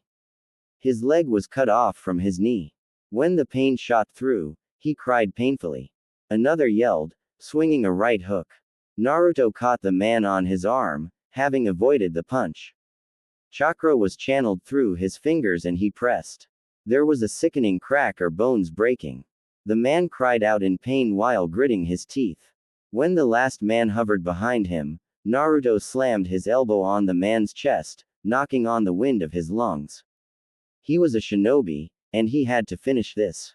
He took out 4 kunais from his pouch and did what he had to do. Once done, he breathed in and out to calm his nerves. He didn't need to see anything. He simply walked out and made way for it. Jiraiya could handle the rest. They just needed to do what he did and mission complete. The village would be safe. Minutes later, Jiraiya walked up to Naruto. "I can't complain," he said of Naruto's performance. "You okay?" "Yeah," Naruto said with a grunt. "Where to now? I doubt we are going to be staying here. Takumi to collect our payment. You know someone has to pay for our living expenses," Jiraiya said. "We will stay in the village for a couple of days before deciding where we will go." "I have to wait for something." "Our payment?" Naruto asked with a raised eyebrow. "It is my payment, sensei, and we are not sharing. I'm the one who found the mission, and we are a team. Takumi hired both of us and they will pay both of us," Jiraiya said. "You should have asked the terms before you did anything." "Well, I can always tell them that you didn't do anything and don't need to get paid," Naruto offered. "I'm sure they'd believe me." "You wouldn't." Naruto smiled. "Of course not. I wouldn't do something like that to my beloved perverted sensei." When Naruto first met the Biju inside of him, he had been truly frightened, not of those huge eyes or its size, but the sheer amount of hatred those eyes directed at his presence. He was surely just an insignificant person the Biju could squash under its massive paws, yet it could look at him with so much hate that his body trembled. Naruto had never felt something so powerful. Over the years, he has learned that it wasn't him specifically who was hated but humans in general. The poor beast was forced to remain caged because of its power. It was a sad thing. Of course, Naruto didn't pity the beast. He didn't hate it either. As he gently touched the waters, those huge eyes opened slightly. Naruto marveled the size of the Biju, its intelligence. People were missing out by simply brushing out the Biju as nothing more than a source of power, a weapon of destruction. Chaos incarnated. Those eyes, I wonder if you stared at my mother as you do with me. She never visited. Kurama responded calmly. Unlike with you, her seal was simply designed to suppress my power. The same can be said about Mito. So they all never used your power but just kept you at bay. The Shodai's words were like, he has nothing against me but I was too powerful to be left alone. So his wife sealed me within her. I have been confined for years, you thinking of ending my term? A toothy grin. Naruto smiled. Yes, those attempts. The Biju always attempted to entice him to let it go. To free it so it can finally breathe in the oxygen it has been deprived of for many years. But Naruto wasn't stupid. He wasn't going to do it. Releasing the Biju meant his death. He did not have the full genes of the Uzumaki to survive an extraction as his mother did. My clan was also destroyed for being too powerful. I guess we have something in common there, Naruto said. But that isn't why I am here. My power, Kurama said. Naruto was like all humans. He wanted his power. He was the first Jinchuriki to use his power, but it did give him a sense of freedom. The seal held him. If Naruto was willing, he could draw out as much chakra as he was willing to give. Naruto nodded. I wish to learn to control it once more. Kurama grinned. I thought after you nearly killed that hermit when you lost control you wouldn't want to try again. Naruto shrugged. It would be stupid of me to leave this power like this. You are strong and I am your host. It doesn't matter that neither of us had a choice in our union, the fact is we are together and I am going to learn to control your chakra. I'm not stopping you. Yes, because when I use the chakra, the seal weakens. I have been studying seals since I was 7. Although the old man never taught me anything special, he introduced me to Fuinjutsu and said it was the legacy of the name I carry. So I know what happens with this seal, and I know you laugh gleefully when I lose control. Kurama stared at the blonde for a moment before laughing menacingly. You lose control because you can't handle my chakra, human. Naruto shook his head. Yes, your chakra is potent and admittedly deadly to the human body, but it isn't the potency of your chakra that makes me lose control, it is the hatred. Hemp. Kurama stared. If you can't handle it, then don't try to use it. I am hatred, it comes with my chakra. But you can make it worse because you want me to lose control. Naruto stressed those words. Look up. Kurama did and saw structures. He frowned. He knew the seal. Naruto clapped his hands. You are very knowledgeable about seals. Then again, you have always been sealed within Seal Masters, he said. That is insurance. You are not going anywhere unless I say you are. If more than 6 tails of chakra leak out the seal, that falls down on you and restrains you. With that said, it would be much simpler for both of us if you allowed me to use your chakra without doing anything funny that interferes with the process. A human, doing this to him. A child no less. It was humiliating. I have no plans on remaining here until you decide to transfer me to another host. I will make my escape. I know you will try. I'd try to escape too if I was locked up in a cage, but I still won't let you go. I need your power. I know you hate humans. If you force your way out of the seal, you're likely to kill me first and then incinerate my body just to make sure I stay dead. But let us make a deal that gives you a bit of freedom. Of course, you'll still be locked, but the seal is special and we can work out something. Naruto's eyes snapped open. They sharpened when saw Jiraiya's foot heading straight towards his face. It was too close for comfort and he didn't want to get any unnecessary hits. He quickly fell backwards, lifting up his face while he raised both his hands. As Jiraiya's foot passed above him, he caught him just above his ankle. The Sannin raised both his hands up, surrendering. Naruto let go of the Sannin. Why are you attacking me? You were open, Jiraiya said with a shrug. Naruto stared. Is that how we are going to play it, sensei? If one is open we attack them. It's not a game but it's a one-way street exercise. I am the master and you are the student here, Jiraiya said firmly. He was certainly uncomfortable with the idea of Naruto being given the license to attack him if he was open. That's not fair, Naruto said. Here is my rule. To determine that you are still worthy to train me, I will attack you if you are open. I see no value if being helped on by someone weaker than me. Jiraiya stared. You still got a long way to go, brat, the Sannin said. He sighed and sat down next to the blonde. They were still in the river country. It has been a week and he already had plans. He would have liked to start with other things, but there was something he had to do and it was important. Not to mention he still needed to see Tsunade. The woman had been forceful in her letter. He had to go before attending other agent matters that needed him and he couldn't do them with Naruto. But even if he was to leave Naruto, it wasn't going to be much of a problem for the training the blonde had to go through. Naruto did his own training when it came to ninjutsu. Even as his sensei, he only informed Naruto of the basics and the blonde did everything on his own. When they do get to fire, he would only teach Naruto the basics in a jutsu he knew. The blonde would learn everything by himself. He trained Naruto with taijutsu, kenjutsu and some genjutsu. Naruto was not that good with the latter, so they'd shelved it and focused on simply being able to negate them. Troubled, Jiraiya glanced at Naruto for a moment before shaking his head. No, he said. I was just sorting out my thoughts. What were you doing anyway? Ah, when you interrupted me, Naruto started. I was having a delightful conversation with the Kyuubi regarding the use of its chakra. You'd loosened the seal before to allow me to draw out as much chakra as possible, but there were massive negative consequences to this. Jiraiya frowned. He still hadn't even told Tsunade about the incident. She would freak out, possibly question why Naruto even needed to learn to use the Kyuubi's power. But he believed it was necessary. Why have so much power inside of you and not learn to use it? Besides, with the way Minato designed the seal, it was designed for Naruto to control the power. The key was for this purpose. The cage could still be unlocked while keeping the Kyuubi sealed.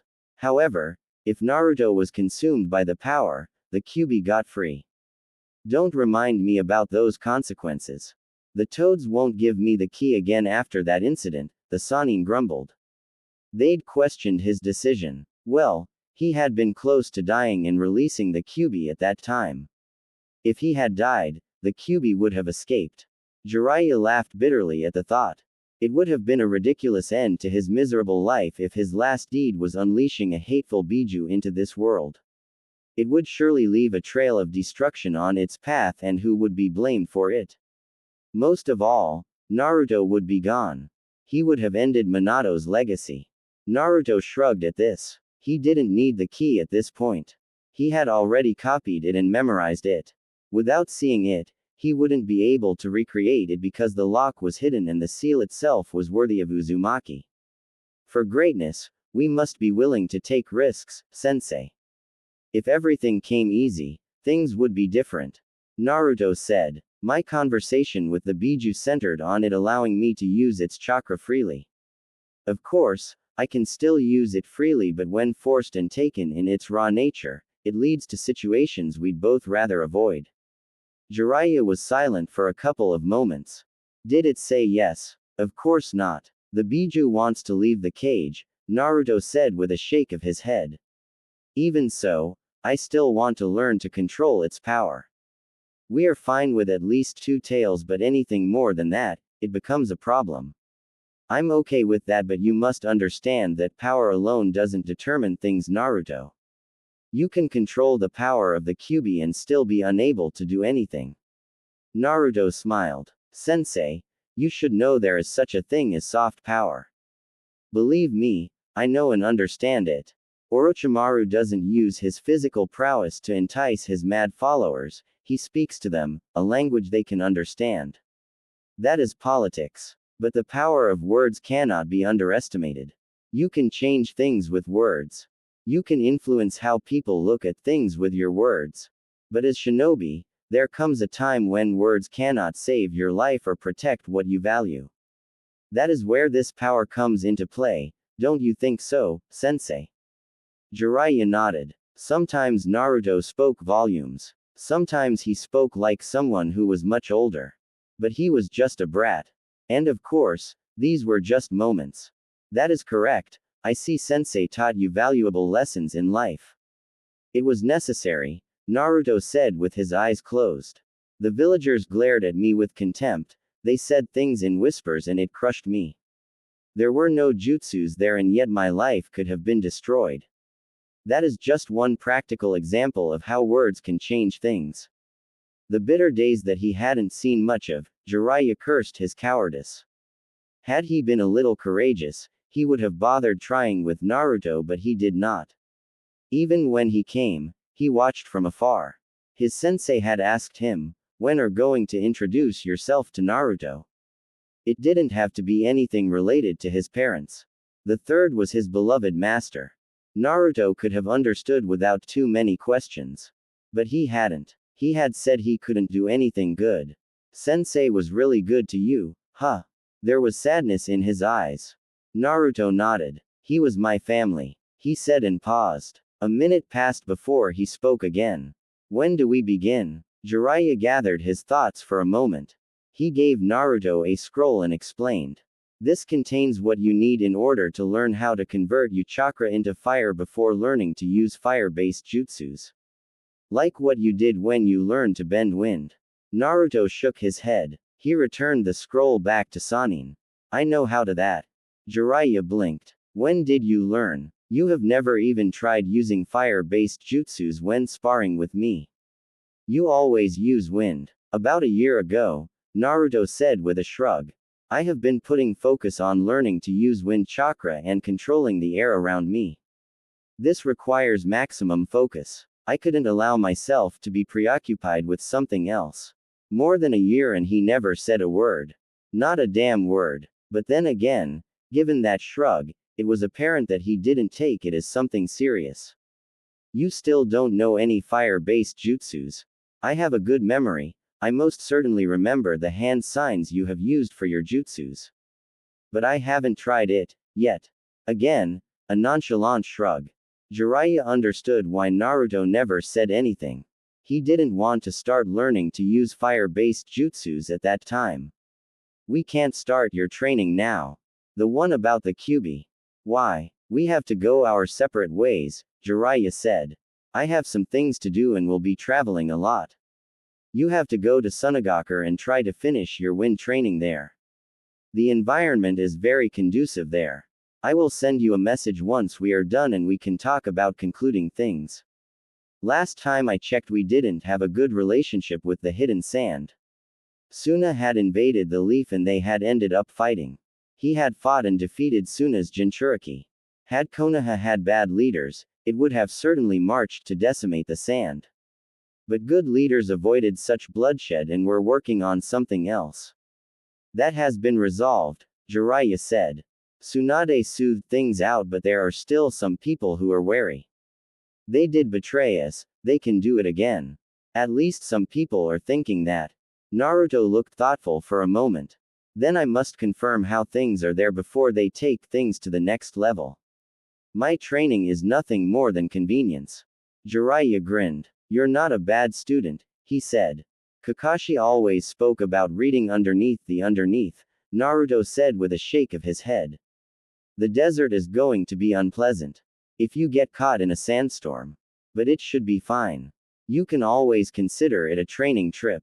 You really do like trial by fire sensei. You threw me in a deep pit to get me to learn how to summon the toads, Naruto stared. One of these days sensei, you'll be drunk and wake up sleeping next to the old hag while posing. Jiraiya shivered at the thought of Tsunade seeing him before her when waking up. She'd kill him this time around. Let us not go that far, he said nervously. I sent a message to the Subaku family to inform them of your visit. I thought it would be suitable they know. Naruto nodded and looked up into the sky.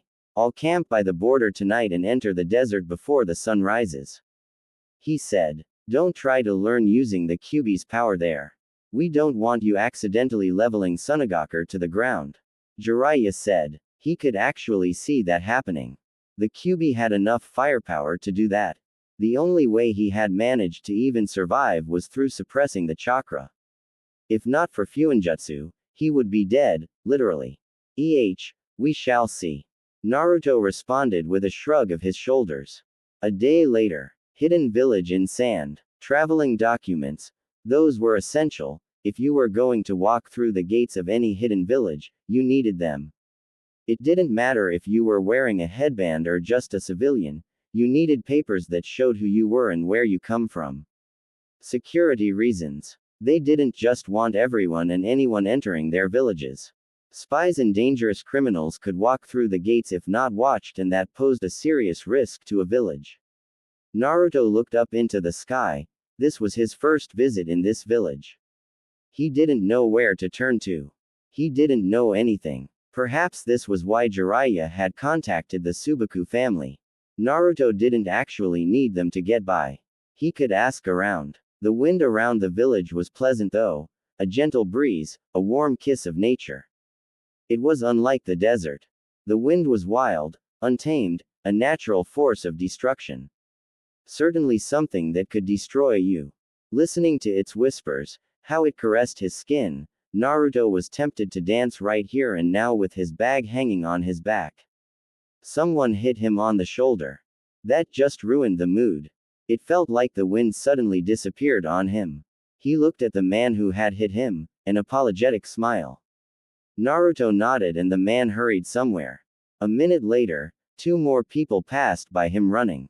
Naruto shook his head. A village may have different name, culture and environment, but people were still the same. He started moving once more and finally found a room to rent, for a month-long stay. There was no hurry to see the Subaku siblings. He wasn't even sure how it would go considering that the last time he met them he had been battling Gaara. Well, at least it had ended up pleasantly. Naruto placed his bag on the bed and turned towards the window. His calling. It was high up in the wall. He frowned. He stepped next to the wall and placed his hand on it. He blinked before smiling. He almost laughed. He was thinking of creating a window that suited his needs. Was he that obsessive about this? Naruto shook his head. The window was probably up there because of the conditions in the village. If storms came, they had to be safe. He placed his hands up and climbed up onto the window. He couldn't sit the way he preferred given the size of the walls, but it would do. Once settled, Naruto looked outside. It wasn't a pleasant view. Then again, he never visited the window for its view. 2 hours went by before Naruto was snapped out of his thoughts by a knock on the door. He thought about ignoring it for a moment. His sentimental time was being disturbed. Silently shaking his head, and went down and walked over to the wall. A young girl, who showed him the room, was standing there, with a warm smile. Sorry to disturb you, but I just wanted to see if would take your food here or if you would eat downstairs. Jiraiya was going to shout and curse, but Naruto would only smile. He was renting a room in a 5-star hotel. The Sannin would cry foul over his wasted money. Naruto was usually safe with the money the Sannin gave him. He rarely spent it all and the man was more than happy to take it back. So, just this once, he could live the life of a spoiled prince. I will come downstairs, he said. Can I also get a small table I can use to write on? I will speak to the manager about that. Thank you. The young lady gave him the eating schedule and before walking away, Naruto closed the door behind him and sighed. He should ease the tensions he felt on his body. Traveling in the heat of the desert is a bit rough. He would rest his body today and would go out tomorrow for training. Hidden Leaf. A bandaged Jiraiya was sitting by the window, with a frown on his lips. Naruto didn't do this to him. But Tsunade had to greet him by pummeling him. He couldn't do his job with his body in pain. It would be troublesome if he came across trouble when his body was still suffering from the effects of Tsunade's beatings. Well, he was used to it anyway. I can't believe you, you damn pervert. Tsunade sent a harsh glare towards her former teammate. Jiraiya moved slightly. He was ready to bolt through the window if Tsunade made a move. One beating was enough, he couldn't take another one. I just couldn't help myself, Haim. When I came in, I felt that I was being called. Being called my. Tsunade didn't ease up on her glare. For more than 2 years you don't come show up, and when you finally do appear, the first thing you do is go on a peeping tour. He didn't bother coming to see her. He didn't come through the gates. If it wasn't because of the complaints she had received, she wouldn't have known he was in the village until he decided that he was ready to see her. Didn't he know that she had missed him? Not that she would even admit that to him. He would never stop reminding her about it. There was also too much to talk about that could not be said through letters. It has been over 2 years, damn it. I was going to come, Haim, Jiraiya said lamely.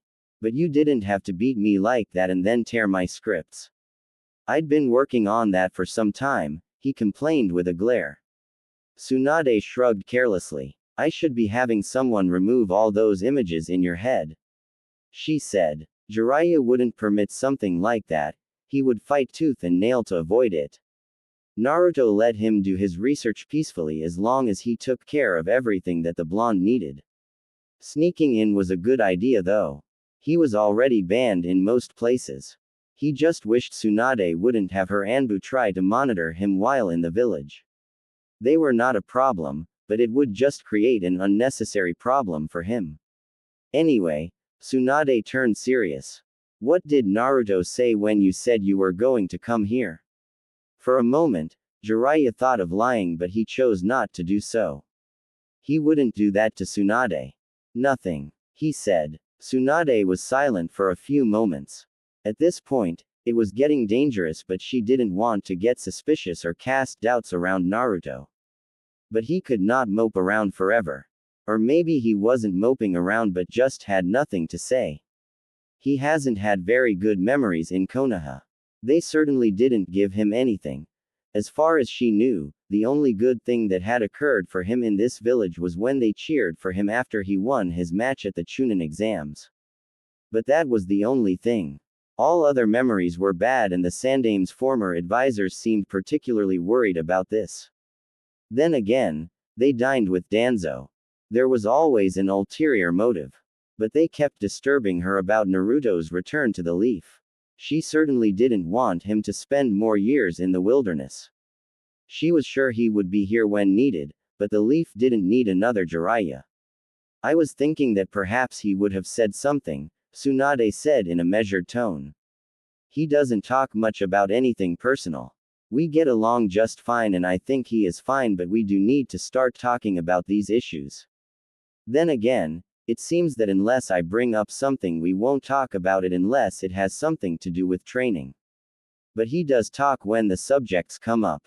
Jiraiya nodded his head. He isn't a silent person when you are talking to him, but he can be very silent. He does this thing where he can sit motionlessly for hours like he is a statue. There was a bit of indifference about the way Jiraiya said those words. He even shrugged in the end. Why don't you sound concerned about it? It isn't a problem, he said. I think it is done out of habit. Tsunade was silent for a couple of moments. She couldn't get any reports the Anbu made on their observations of Naruto. There was a register that said someone was observing him, but there were no records of it. Not in this office, not in the Sarutobi compound, not in Anbu HQ, and she didn't know who was doing it. Well, she had succeeded her sensei. If it was something dangerous, he would have made sure to keep it for himself only. The training is going fine, I assume. You don't really give a clear picture in your reports. Everything is going fine. If we end up taking more time, I will talk to the Toads about teaching him Senjutsu. But I will see what happens in the coming months. Forget Senjutsu. Why are you talking like you are going to spend more time away from the village, Jiraiya? You have to start talking about coming back now. There is a limit to how much I can tolerate this. I will talk to Naruto about it, but I did mention that we would have to talk about concluding things, the Sannin said. Tsunade stared at the man. He didn't sound concerned, and he wasn't saying they would come back. You're not concerned, are you? You are happy you are spending time with your godson and are able to do some good for your past failures. Jiraiya smiled bitterly. That might be true. It may be selfish on my part, but I am doing something good here. Naruto is learning and he will become a great asset to Konoha. It isn't like there is anything that really needs him here, so he can afford to focus on his training, Jiraiya responded in a tone filled with regrets. I will talk to him about it. Let us just give it one more year, Haim. Tsunade sighed. The issue with Uzu is becoming a problem. Naruto is Uzumaki and his continued absence in the village is troubling to some people and to me really. If there are survivors of the Uzumaki clan there, would he decide to go there, or would he come back to this village that has done nothing but treat him with contempt? Jiraiya frowned. He avoided thinking about this issue. He didn't want to question Naruto's loyalties. His sensei had never said anything about Naruto being a flight risk. But this was what Tsunade was basically saying.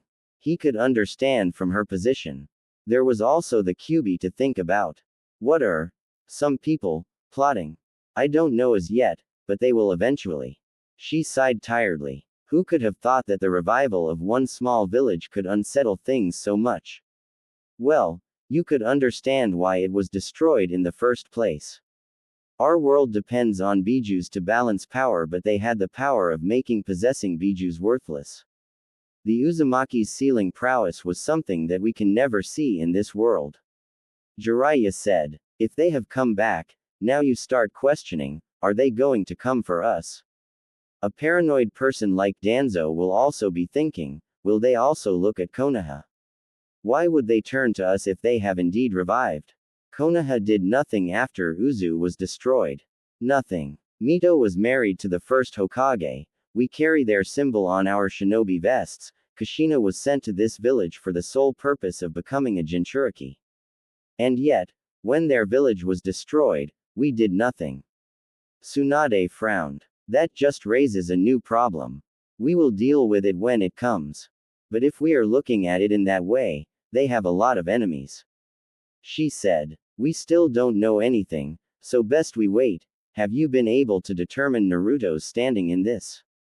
Jiraiya shook his head. No, he said. He asks questions when talking about it and poses some things that get me thinking, but always does it objectively, not as Uzumaki. Naruto did that often. He didn't reveal his opinion on most things despite his willingness to engage him in any subject. You have to find out what he thinks, Tsunade said. What do you have on Sasuke? He follows Orochimaru closely, but I think he has been around Otogakure in the past months. We never saw him anywhere. Orochimaru is the one who has been rather silent. Tsunade looked thoughtful for a moment. Since he has to change hosts every 3 years, we can assume that his current host is starting to wear out. So he is limiting his movements, she said. This would be a good moment as any to apprehend him. Jiraiya nodded. But we don't know where he is. Otogakure is a massive web of hideouts. If you go to one, Orochimaru will know and escape. You really can't move unless you know exactly where he is. I expect you to find out soon before he takes Sasuke's body. I personally don't care for the brat, but we can't allow Orochimaru to have him. I'm going to be looking around for the next couple of weeks. I will come with something, at least I hope. What of Naruto? I didn't tell you. I sent him to Sunagakure. He will be there for at least a month. If he didn't stop by the desert to train, he should have arrived already. Jiraiya said. You could have said when you came here, Jiraiya, Tsunade said with a shake of her head. How long are you going to stay here? I will be gone by tomorrow morning. Jiraiya said. I have to do what I need to do quickly before meeting up with Naruto. I have given him a month.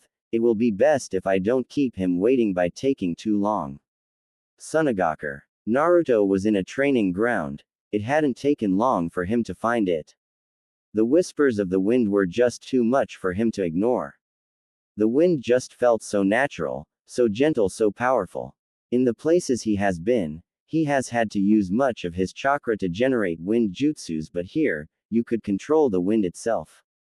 It was a difficult adventure, but nothing impossible. It could be done. You just had to learn to move with the wind and just be one with it. In this exercise, Naruto usually meditated and allowed himself to measure the speed and density of the wind. You could not simply wish to control something you did not understand and could not measure. He meditated for about 2 hours before standing up. He took a stance and breathed calmly, his breathing becoming silent, like an assassin. Once he had achieved this, Naruto lifted his hands up and then down again. He twisted around and the wind picked up. He jumped forward and the wind moved with him. He stopped and smiled. He didn't care that someone was watching him. It was only natural for them to observe his movements. He was still a leaf shinobi and maybe they had become allies once more, but he was using their training grounds without even talking to anyone in their ranks. And by now, they probably knew that he was a Jinchuriki of the Kyuubi. If they were willing to let their Jinchuriki run loose in Konoha, they'd think the leaf would do the same. Naruto shook his head. Wasn't it something that such thoughts hadn't disturbed his breathing? Then again, for how long has he been doing this? The days in the forest of death, the days sitting by the window of his apartment in the leaf. It has been long. Many years. It was only natural for him. But he had forgotten when he started hanging out with people. He shoved the thoughts to the back of his head and returned to his training. He waved his hand across his chest, picking up wind, this time around, with dust. He tried spinning it around, but it fell down. His concentration. Naruto stood motionlessly for a couple of minutes trying to regain his concentration.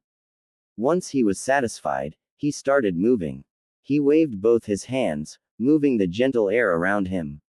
He needed to move with it. He started walking around along with the wind. He did jumps while controlling the wind, moving it with him. He did this for an hour before halting. Naruto waved his right hand front of him in a quick motion. His sand picked up, like a wave before it once more returned to the ground. Naruto clapped his hands together, while standing motionlessly. Sand picked up around him and then started twisting. It was like a small gentle storm. Naruto was moving around with the storm, dancing around the training ground.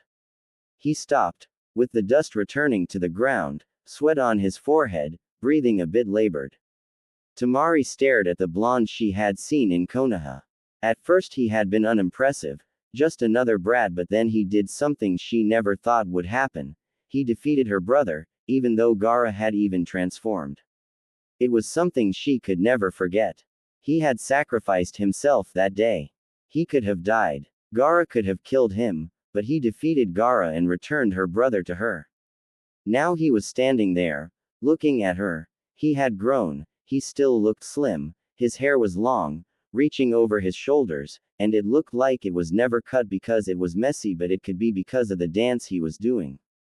He was dressed long black pants and a black long-sleeved shirt with a swirling symbol in the front. He had truly grown, a bit of something to look at. That was impressive, Tamari said, walking over to Naruto. Naruto shook his head. He had a small smile on his lips seeing the blonde kunoichi. It was nothing, he said.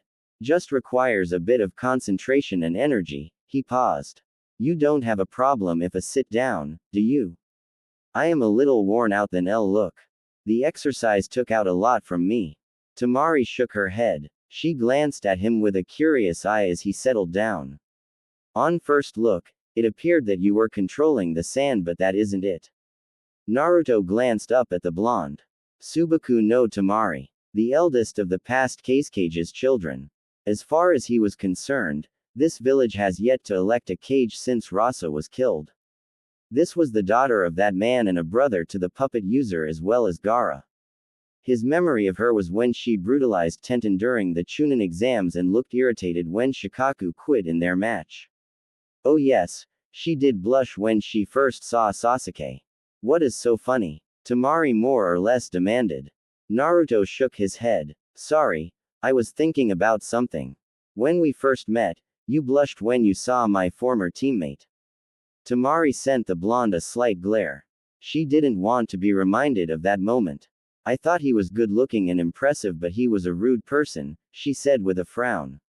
Well, you looked delightful in person to look at first glance, but were rather brutal in your battle. Naruto said. First glances don't always reveal everything, do they? Tamari looked away from a moment. He had just complimented her. When was the last time someone did that? Oh yeah, it almost never happened. She was the sister of a bloody killer. Even though Gaara had changed, to the people of this village, he was still the bloodthirsty killer who killed people just for looking at him, a bitter past that just didn't seem to stay away from them. She coughed once before responding. No, they are not. I'd brushed you off at first glance. You looked like some weak brat who was just playing shinobi with a headband. But you truly are impressive. No, you shocked me. I didn't think you'd be able to defeat my brother. Naruto smiled. Well, there is really nothing that is impossible, he said. Brother, you are speaking of him fondly. Last time you were truly afraid of him. I guess things really did change after my fight with him. Tamari nodded with a smile. They did. I guess that is thanks to you, she said. I am a Jinchuriki. Perhaps it is the territory, Naruto said. You really have a clean eye to be able to tell that I wasn't manipulating sand but rather wind. You are looking down on Suna's strongest wind user. Tamari said proudly. Oh really? Naruto said curiously, a little charming smile on his lips. Tamari thought he was mocking her. She looked at him sternly. What is with that response? Naruto shook his head. No offense, he said with both his hands in the air. He looked up in the sky. I have been around and I haven't come across anyone who says they are the best in their village when it comes to wind. Then again, I have mostly been dealing with civilians. I am also a wind user, as you saw, so that makes me curious. Tamari stared, looking at him skeptically before finally accepting his response. Any reason you didn't to see us when we were expecting you? This is my first time in this village. Tamari stared, unimpressed by Naruto's response. Are you trying to say that you didn't come because you don't know where we leave? She asked, a bit rhetorically. And yet you still found a hotel to stay and even managed to make your way to a training ground. She paused. How stupid do you think I am? Naruto didn't respond to that trick question. I wanted to look around the village by myself without my hosts because it is my first time being here. Being able to navigate around unfamiliar places is important for shinobi. You're not always going to go to places you know. Tamari was a bit embarrassed for her rant. She'd jumped to conclusions. She glanced at him at the corner her eyes. He had his face staring at the sky, his eyes clear. She couldn't read anything from his face, but he had stopped smiling. Sorry, it was truly difficult saying that. Naruto shook his head. I led you to it, he said. Tamari stared at him for a moment, trying to understand the meaning of those words. She couldn't figure it out, so she ended up just shaking her head. It would be of service to us if you came to our house, we are your hosts after all. I'm staying here for at least a month, besides that, I am more comfortable in my own private space, Naruto said calmly. But invite me tonight for dinner and I will come. Tamari blinked. It usually goes the other way around, you know, she said. You can't always confine yourself to the norms, Naruto said with a shrug. He then held out his right hand. Tamari looked at it for a moment before helping him stand up. I need to rest up a bit and do some reading, but before that, you won't have a problem showing me to your house, yes? He paused. Oh, you still haven't said you are inviting me. Tamari smiled. He was certainly a bit weird. Then again, she didn't deal with people she casually talked to like this. You are invited, she said. Come on, she said and started walking away. Naruto walked by her side silently. He only spoke when they arrived at the streets of the village where people could see them. He noticed the reaction of the male population and glanced at Tamari, who was walking normally as if nothing was wrong. I'm certain I will have people blocking my path when I go back to my hotel. Tamari glanced at him for a moment before responding. Why? How often do you walk with a young man around here, Tamari? Tamari was caught off guard by the question. It took some time for her to stutter a response. Why are you asking that? Oh, Naruto smiled. Well, that reaction is a bit interesting. I'm guessing you don't do that. Surprised? I am truly surprised. I mean, you are a beautiful woman. I thought both lustful and mad in love boys would be throwing themselves at you. Tamari frowned. They can't do that. They are afraid. She paused, shaking her head. They are afraid of my brother. She didn't explain why. And thank you. For. Naruto knew why. He just wanted her to say it. She was a tough person but yet still innocent. And he was used to dealing with the perverts that Jiraiya surrounded himself with. Not only that, but in the bars he visited, he saw some crazy things. Alcohol was a mad demon. Tamari sent Naruto a look. Naruto laughed, raising his hands. Forgive me for that, he said. I just thought it would be adorable if you said it yourself, he said. But there is no need to thank me. I am not giving you a favor by complimenting you. You just need to smile and appreciate it because that is the truth. He put on a thoughtful look for a moment before speaking again. Well, I can't think Gaara would compliment you and your other brother. Naruto shook his head. What of my other brother? Naruto shook his head. Nothing, he said. He didn't step into Tamari's house, he just looked and then turned around to leave. Tamari offered to walk him to his hotel but he shook his head. It was a gentleman's duty to walk a lady home. Her reaction had been a bit amusing once more. Later night, while there was no emotion in his face, Gaara was a little happy knowing that Naruto was going to come to have dinner with them. The blonde had told him some important words that changed the way he views life. He was content with his life as he was and the voices had died down. He could now sleep peacefully. It was perhaps safe to say he was at peace. He wouldn't go as far as to say he was happy, but all was well. His siblings didn't look at him with fear and that was fine. He still needed to do a lot to change things for his past behavior. If people hated or fear him, he could understand. His actions hadn't been just and he could not excuse it by any reason. He had been wrong and he was working on to correct those wrongs. He could only thank Naruto for this change. Why didn't you invite him to come stay with us? Gaara asked his sister. He had returned a bit late. Training with Baki and meetings with people who couldn't stand before him without their knees trembling was exhausting and it took too much of his time. I did, and he said he was fine being alone, Temari said. Alone? This word got her thinking. Naruto was like Gaara. He hadn't been batshit crazy, bloodthirsty and frightening, but he had been lonely. He didn't have family, and he hadn't had friends.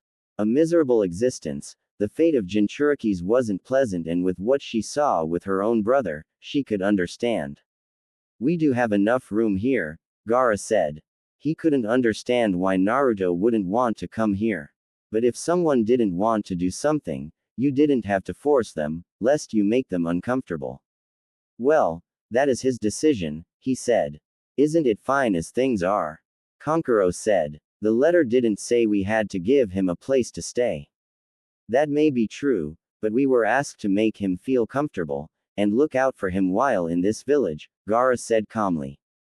A woman who helped around the house came up with Naruto to the dining room. She then walked away. Temari realized, Naruto was dressed differently from earlier. He must have been wearing training clothes when she saw him during the day. And his hair didn't look out of place. Naruto, please come through. Gaara's voice snapped Temari out of her thoughts. Naruto nodded. There was little emotion in Gaara's voice. You couldn't even tell if he was smiling or not if you didn't look properly like an experienced shinobi. Temari had a smile and Kankuro looked bored. He must be thinking about developing new skills for his puppets, a rare trait of skills for the hidden sand. He sat down next to the bored-looking man and faced Gaara. Thank you for welcoming me to your home, he said. Gaara shook his head. You helped me, this is nothing, he said calmly. Family dinner. Naruto never had this. He had eaten with the Sandaime there and then, but it was not dinner with his blood family. He would never get this chance unless he forms a family of his own. What a miserable existence this was.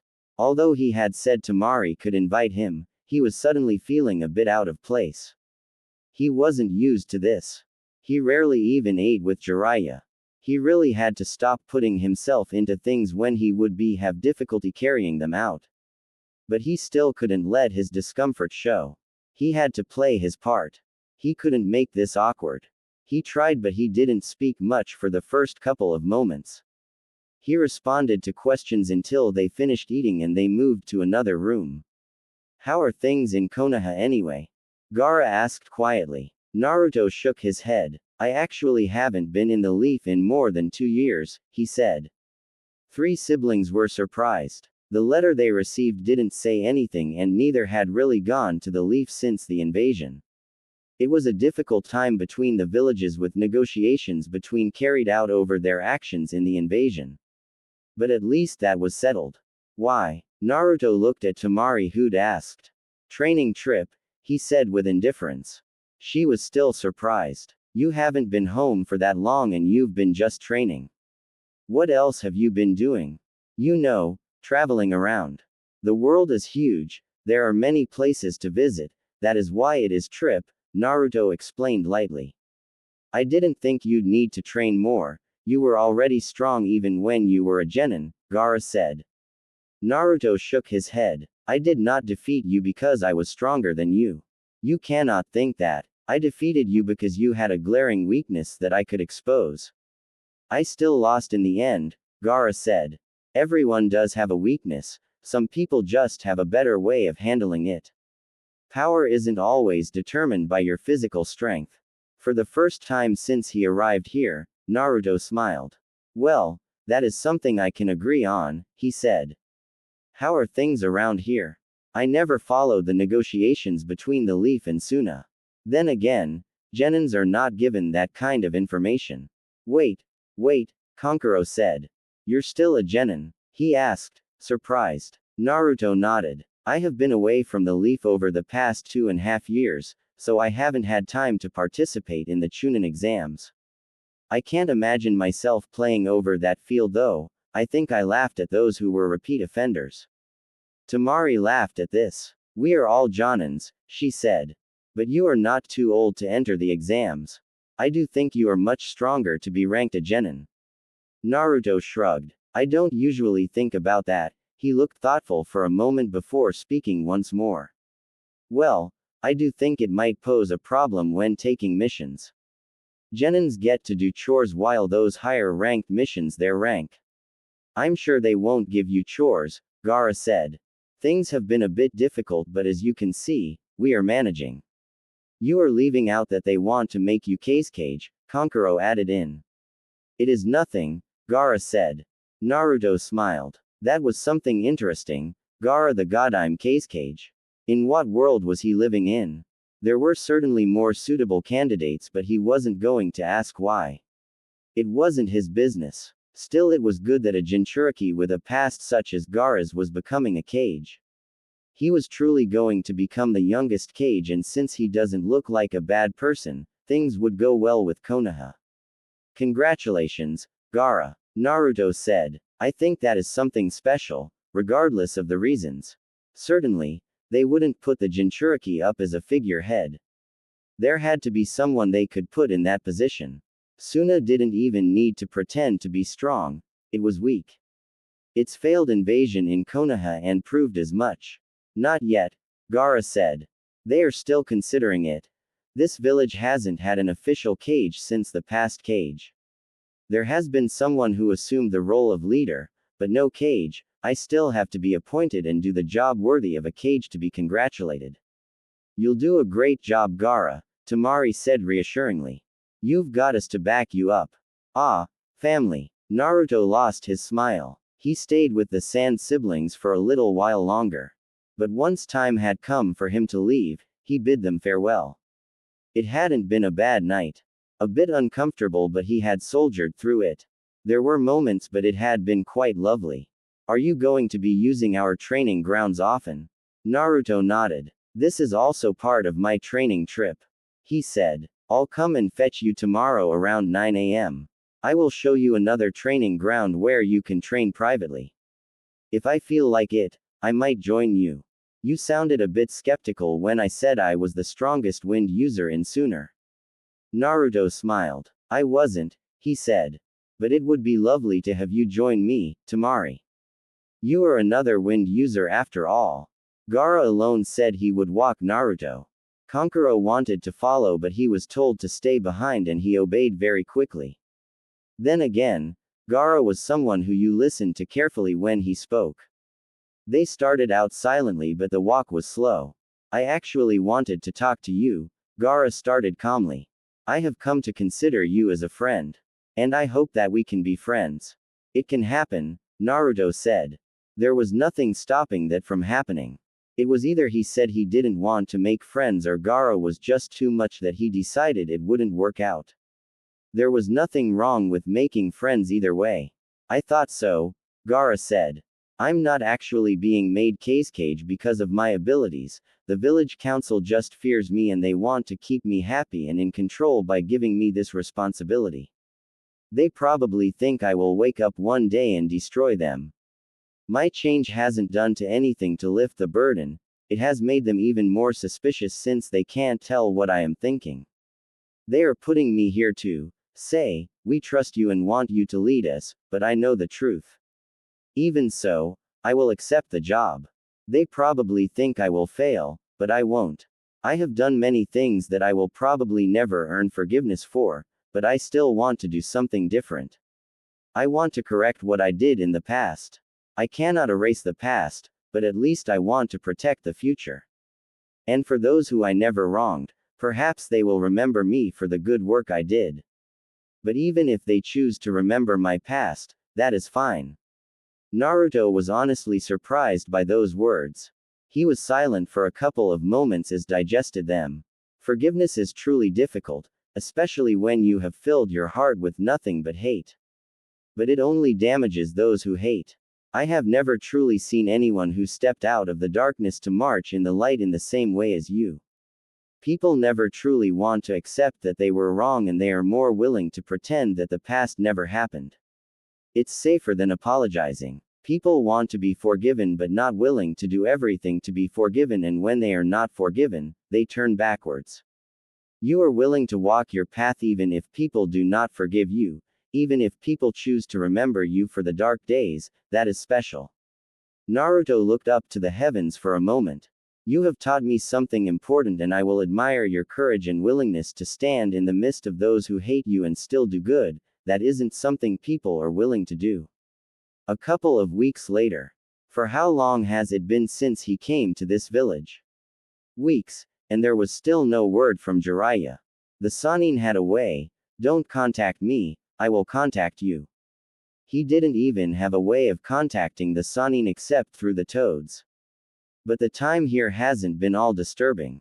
Quite honestly, it has been refreshing. And he learned a lot of things about this village and the Sand siblings. It was truly apparent, Gaara wasn't the most loved. It just reminded him of his past in the Hidden Leaf, but at least Gaara could explain why they hated him. Nevertheless, he was truly a menace in the eyes of the villagers, and yet, he was still willing to lead this village. It also didn't make things easy for someone like Tamari. She was honestly a beautiful person. Over the past month, he has been training with her, a bit constantly that he had thought he would when she offered to join. She wasn't a bad person and she was truly skilled. But at this stage, she wasn't going to get loved in here. People feared her brother. And he had noticed that Gaara was a little protective of her.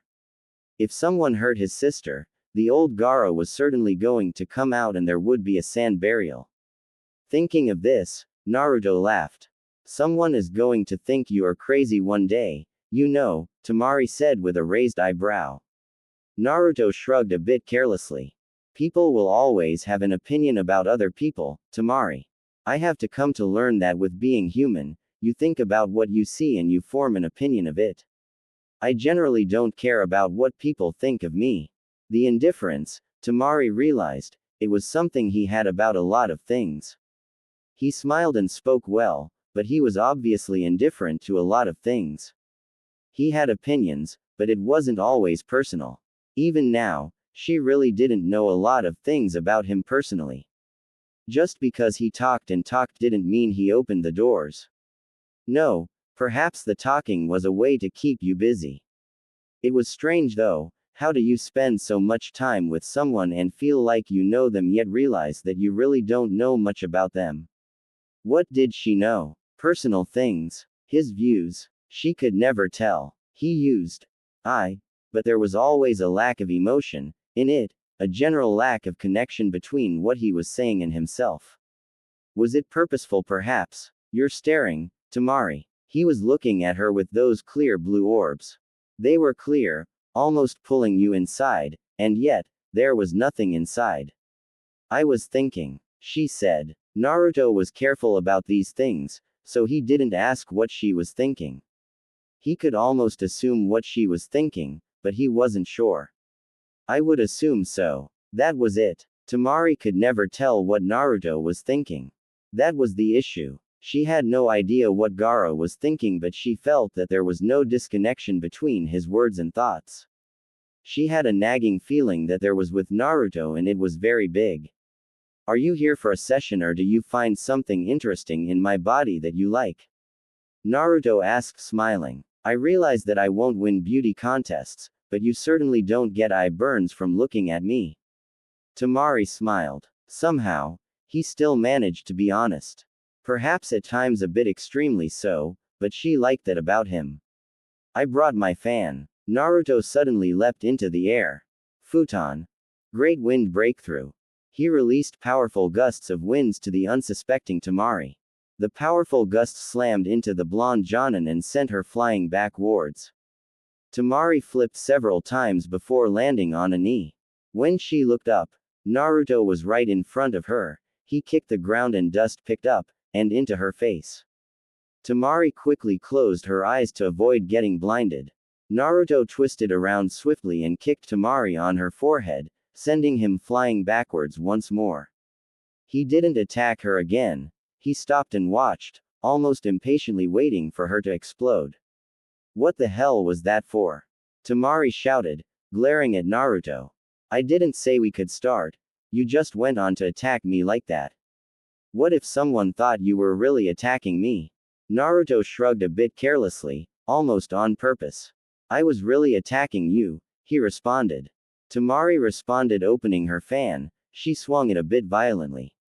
The fan released multiple blades of wind that sped towards Naruto.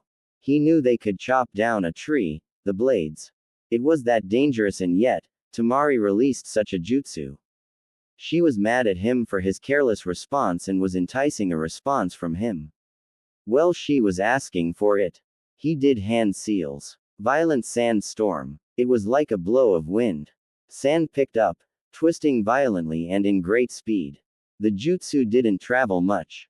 It was short range and could be used for defensive purposes, but the speed of the sand within the storm could blast through human flesh. The jutsu blocked Temari's before dying down slowly. Temari flashed behind Naruto, some distance back. She attempted to swing her fan, but Naruto suddenly appeared in front of her. He stopped her from swinging her fan by grabbing it forcefully and then pushed her back. Temari quickly recovered her balance and stood still. You should really work on your short-range skills. I dislike depending on one thing because the moment you lose it, you're out of your comfort zone. Jiraiya taught me kenjutsu, but you'll never see me carrying a sword. However, when the situation comes, I am able to handle it. Temari was a bit annoyed by that lecture. If you want to see my taijutsu skills, we can have a go. Naruto shook his head, smiling. I've seen it, and I don't want to get hit by your fan again, he said. Temari was silent. You're a bit rough though, she said, massaging her temple where Naruto kicked her. He wasn't very merciful. There were those who said they couldn't hit a woman, Naruto could hit. And he did as hard as he could. Perhaps that was the good thing about him. He didn't take it easy on her. He fought seriously. Gentleness is when we are in the bed, Temari, well, unless you like it rough. Bam! The fan landed on his left shoulder. A flustered Temari was glaring at him, trying to fight off the image Naruto had just painted on her head. It could be that he was a pervert. But he really did like teasing her. Was it because she was innocent? I'm going to shove this fan down your throat if you keep saying things like that. While massaging his shoulder, Naruto still laughed. Don't be like that, Temari. You are not a child anymore. And I am helping you get used to such talk. You are already at that age. Naruto didn't mistake that Temari was older than both Gaara and Kankuro. And of course him. How can you be comfortable saying things like that? You get used to it, Naruto said. My sensei is a man who proudly claims he is a super pervert. If you spend time with him, you'll pick up things. There were days I used to receive nosebleeds seeing him with women, but I am used to it. And I hang around that ground as well. They say things a bit for graphically while touching you. Temari had to mentally slap herself from imaging Naruto with a woman, touching him while whispering things to his ears. That happens in the bars. I know you go there. Naruto shrugged. I don't go there to meet people or do anything. Why do you go there? Naruto was silent for a couple of moments. He was thinking if he should answer or not. In the end, he responded. Observation, maybe drunk people amuse me and I go there for the show they put out. Aside from madness, what would you observe? That madness, Naruto said. Madness aside, you see many people in bars, happy, sad, miserable, lost. People go there for different reasons. Some are running away from their problems, some are busy making deals, some are exchanging information, and some are with the wrong crowd. You see many things in a bar full of people. Why would you want to observe such things, if you are not going to do anything about it? Naruto shrugged. Who knows, maybe it helps me understand people better. Maybe I don't even go there for that only but just want to get drunk and forget about the troubles of being a shinobi, he shook his head. If you want to see Gaara liven up a bit, take him there and get him drunk. Temari tried to think about it but she couldn't even form an image because she could never imagine her brother getting drunk. Would he even agree to go to a bar and drinking? No, he would not. If he does, it was just 1 cup, and he'd nurse it for 7 days. I don't think that will happen, Tamari said. Are you done for the day? Naruto nodded. I have always been curious, Tamari started slowly. You are always in your hotel room from noon till late, what do you do alone? Naruto looked up into the sky for a moment before looking straight at Tamari. In my first year at the academy, I had no friends, no one. The kids avoided me, and their parents openly told them not to play with me. During lunch breaks I sat alone, being ignored. In the streets, people looked at with contempt, so after classes, I would immediately go back to my apartment and sit there. What would be the purpose of going out if people didn't want me in the streets? Naruto asked before shaking his head. Perhaps these days I do it out of habit more than anything. That was perhaps the first time he said something about himself without looking indifferent, without shrugging. She felt. Those were his thoughts, his experience, that was the question he had asked himself back then. Tamari felt sad. Yet, she felt there was something she was missing. Tamari felt sad, realizing just how miserable life had been for him. What were you thinking about while alone? Naruto merely smiled. Tamari realized. She wasn't going to get a response. You ever thought of breaking that habit? I hold things of the past too closely, just can't seem to let go easily, Naruto said. There was the indifference, yet this time, Tamari didn't feel annoyed by it.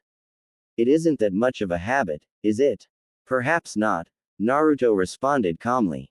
A couple of minutes later, when Naruto arrived at the hotel, he found a message waiting by the window. Jiraiya, he thought. He opened it. Tanzaku guy in 7 days.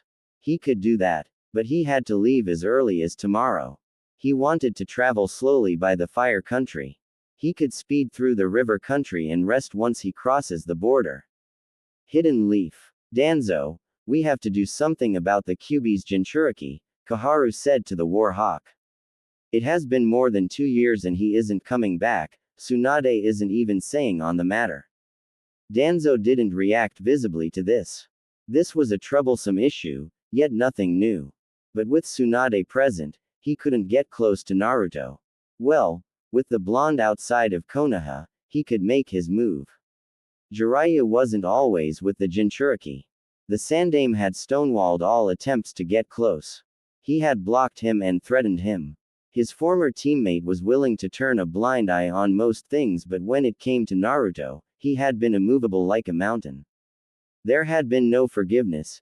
Even Kaharu had been told that she wasn't to bring out Naruto when they talked unless she was asking his health or how he was doing in class.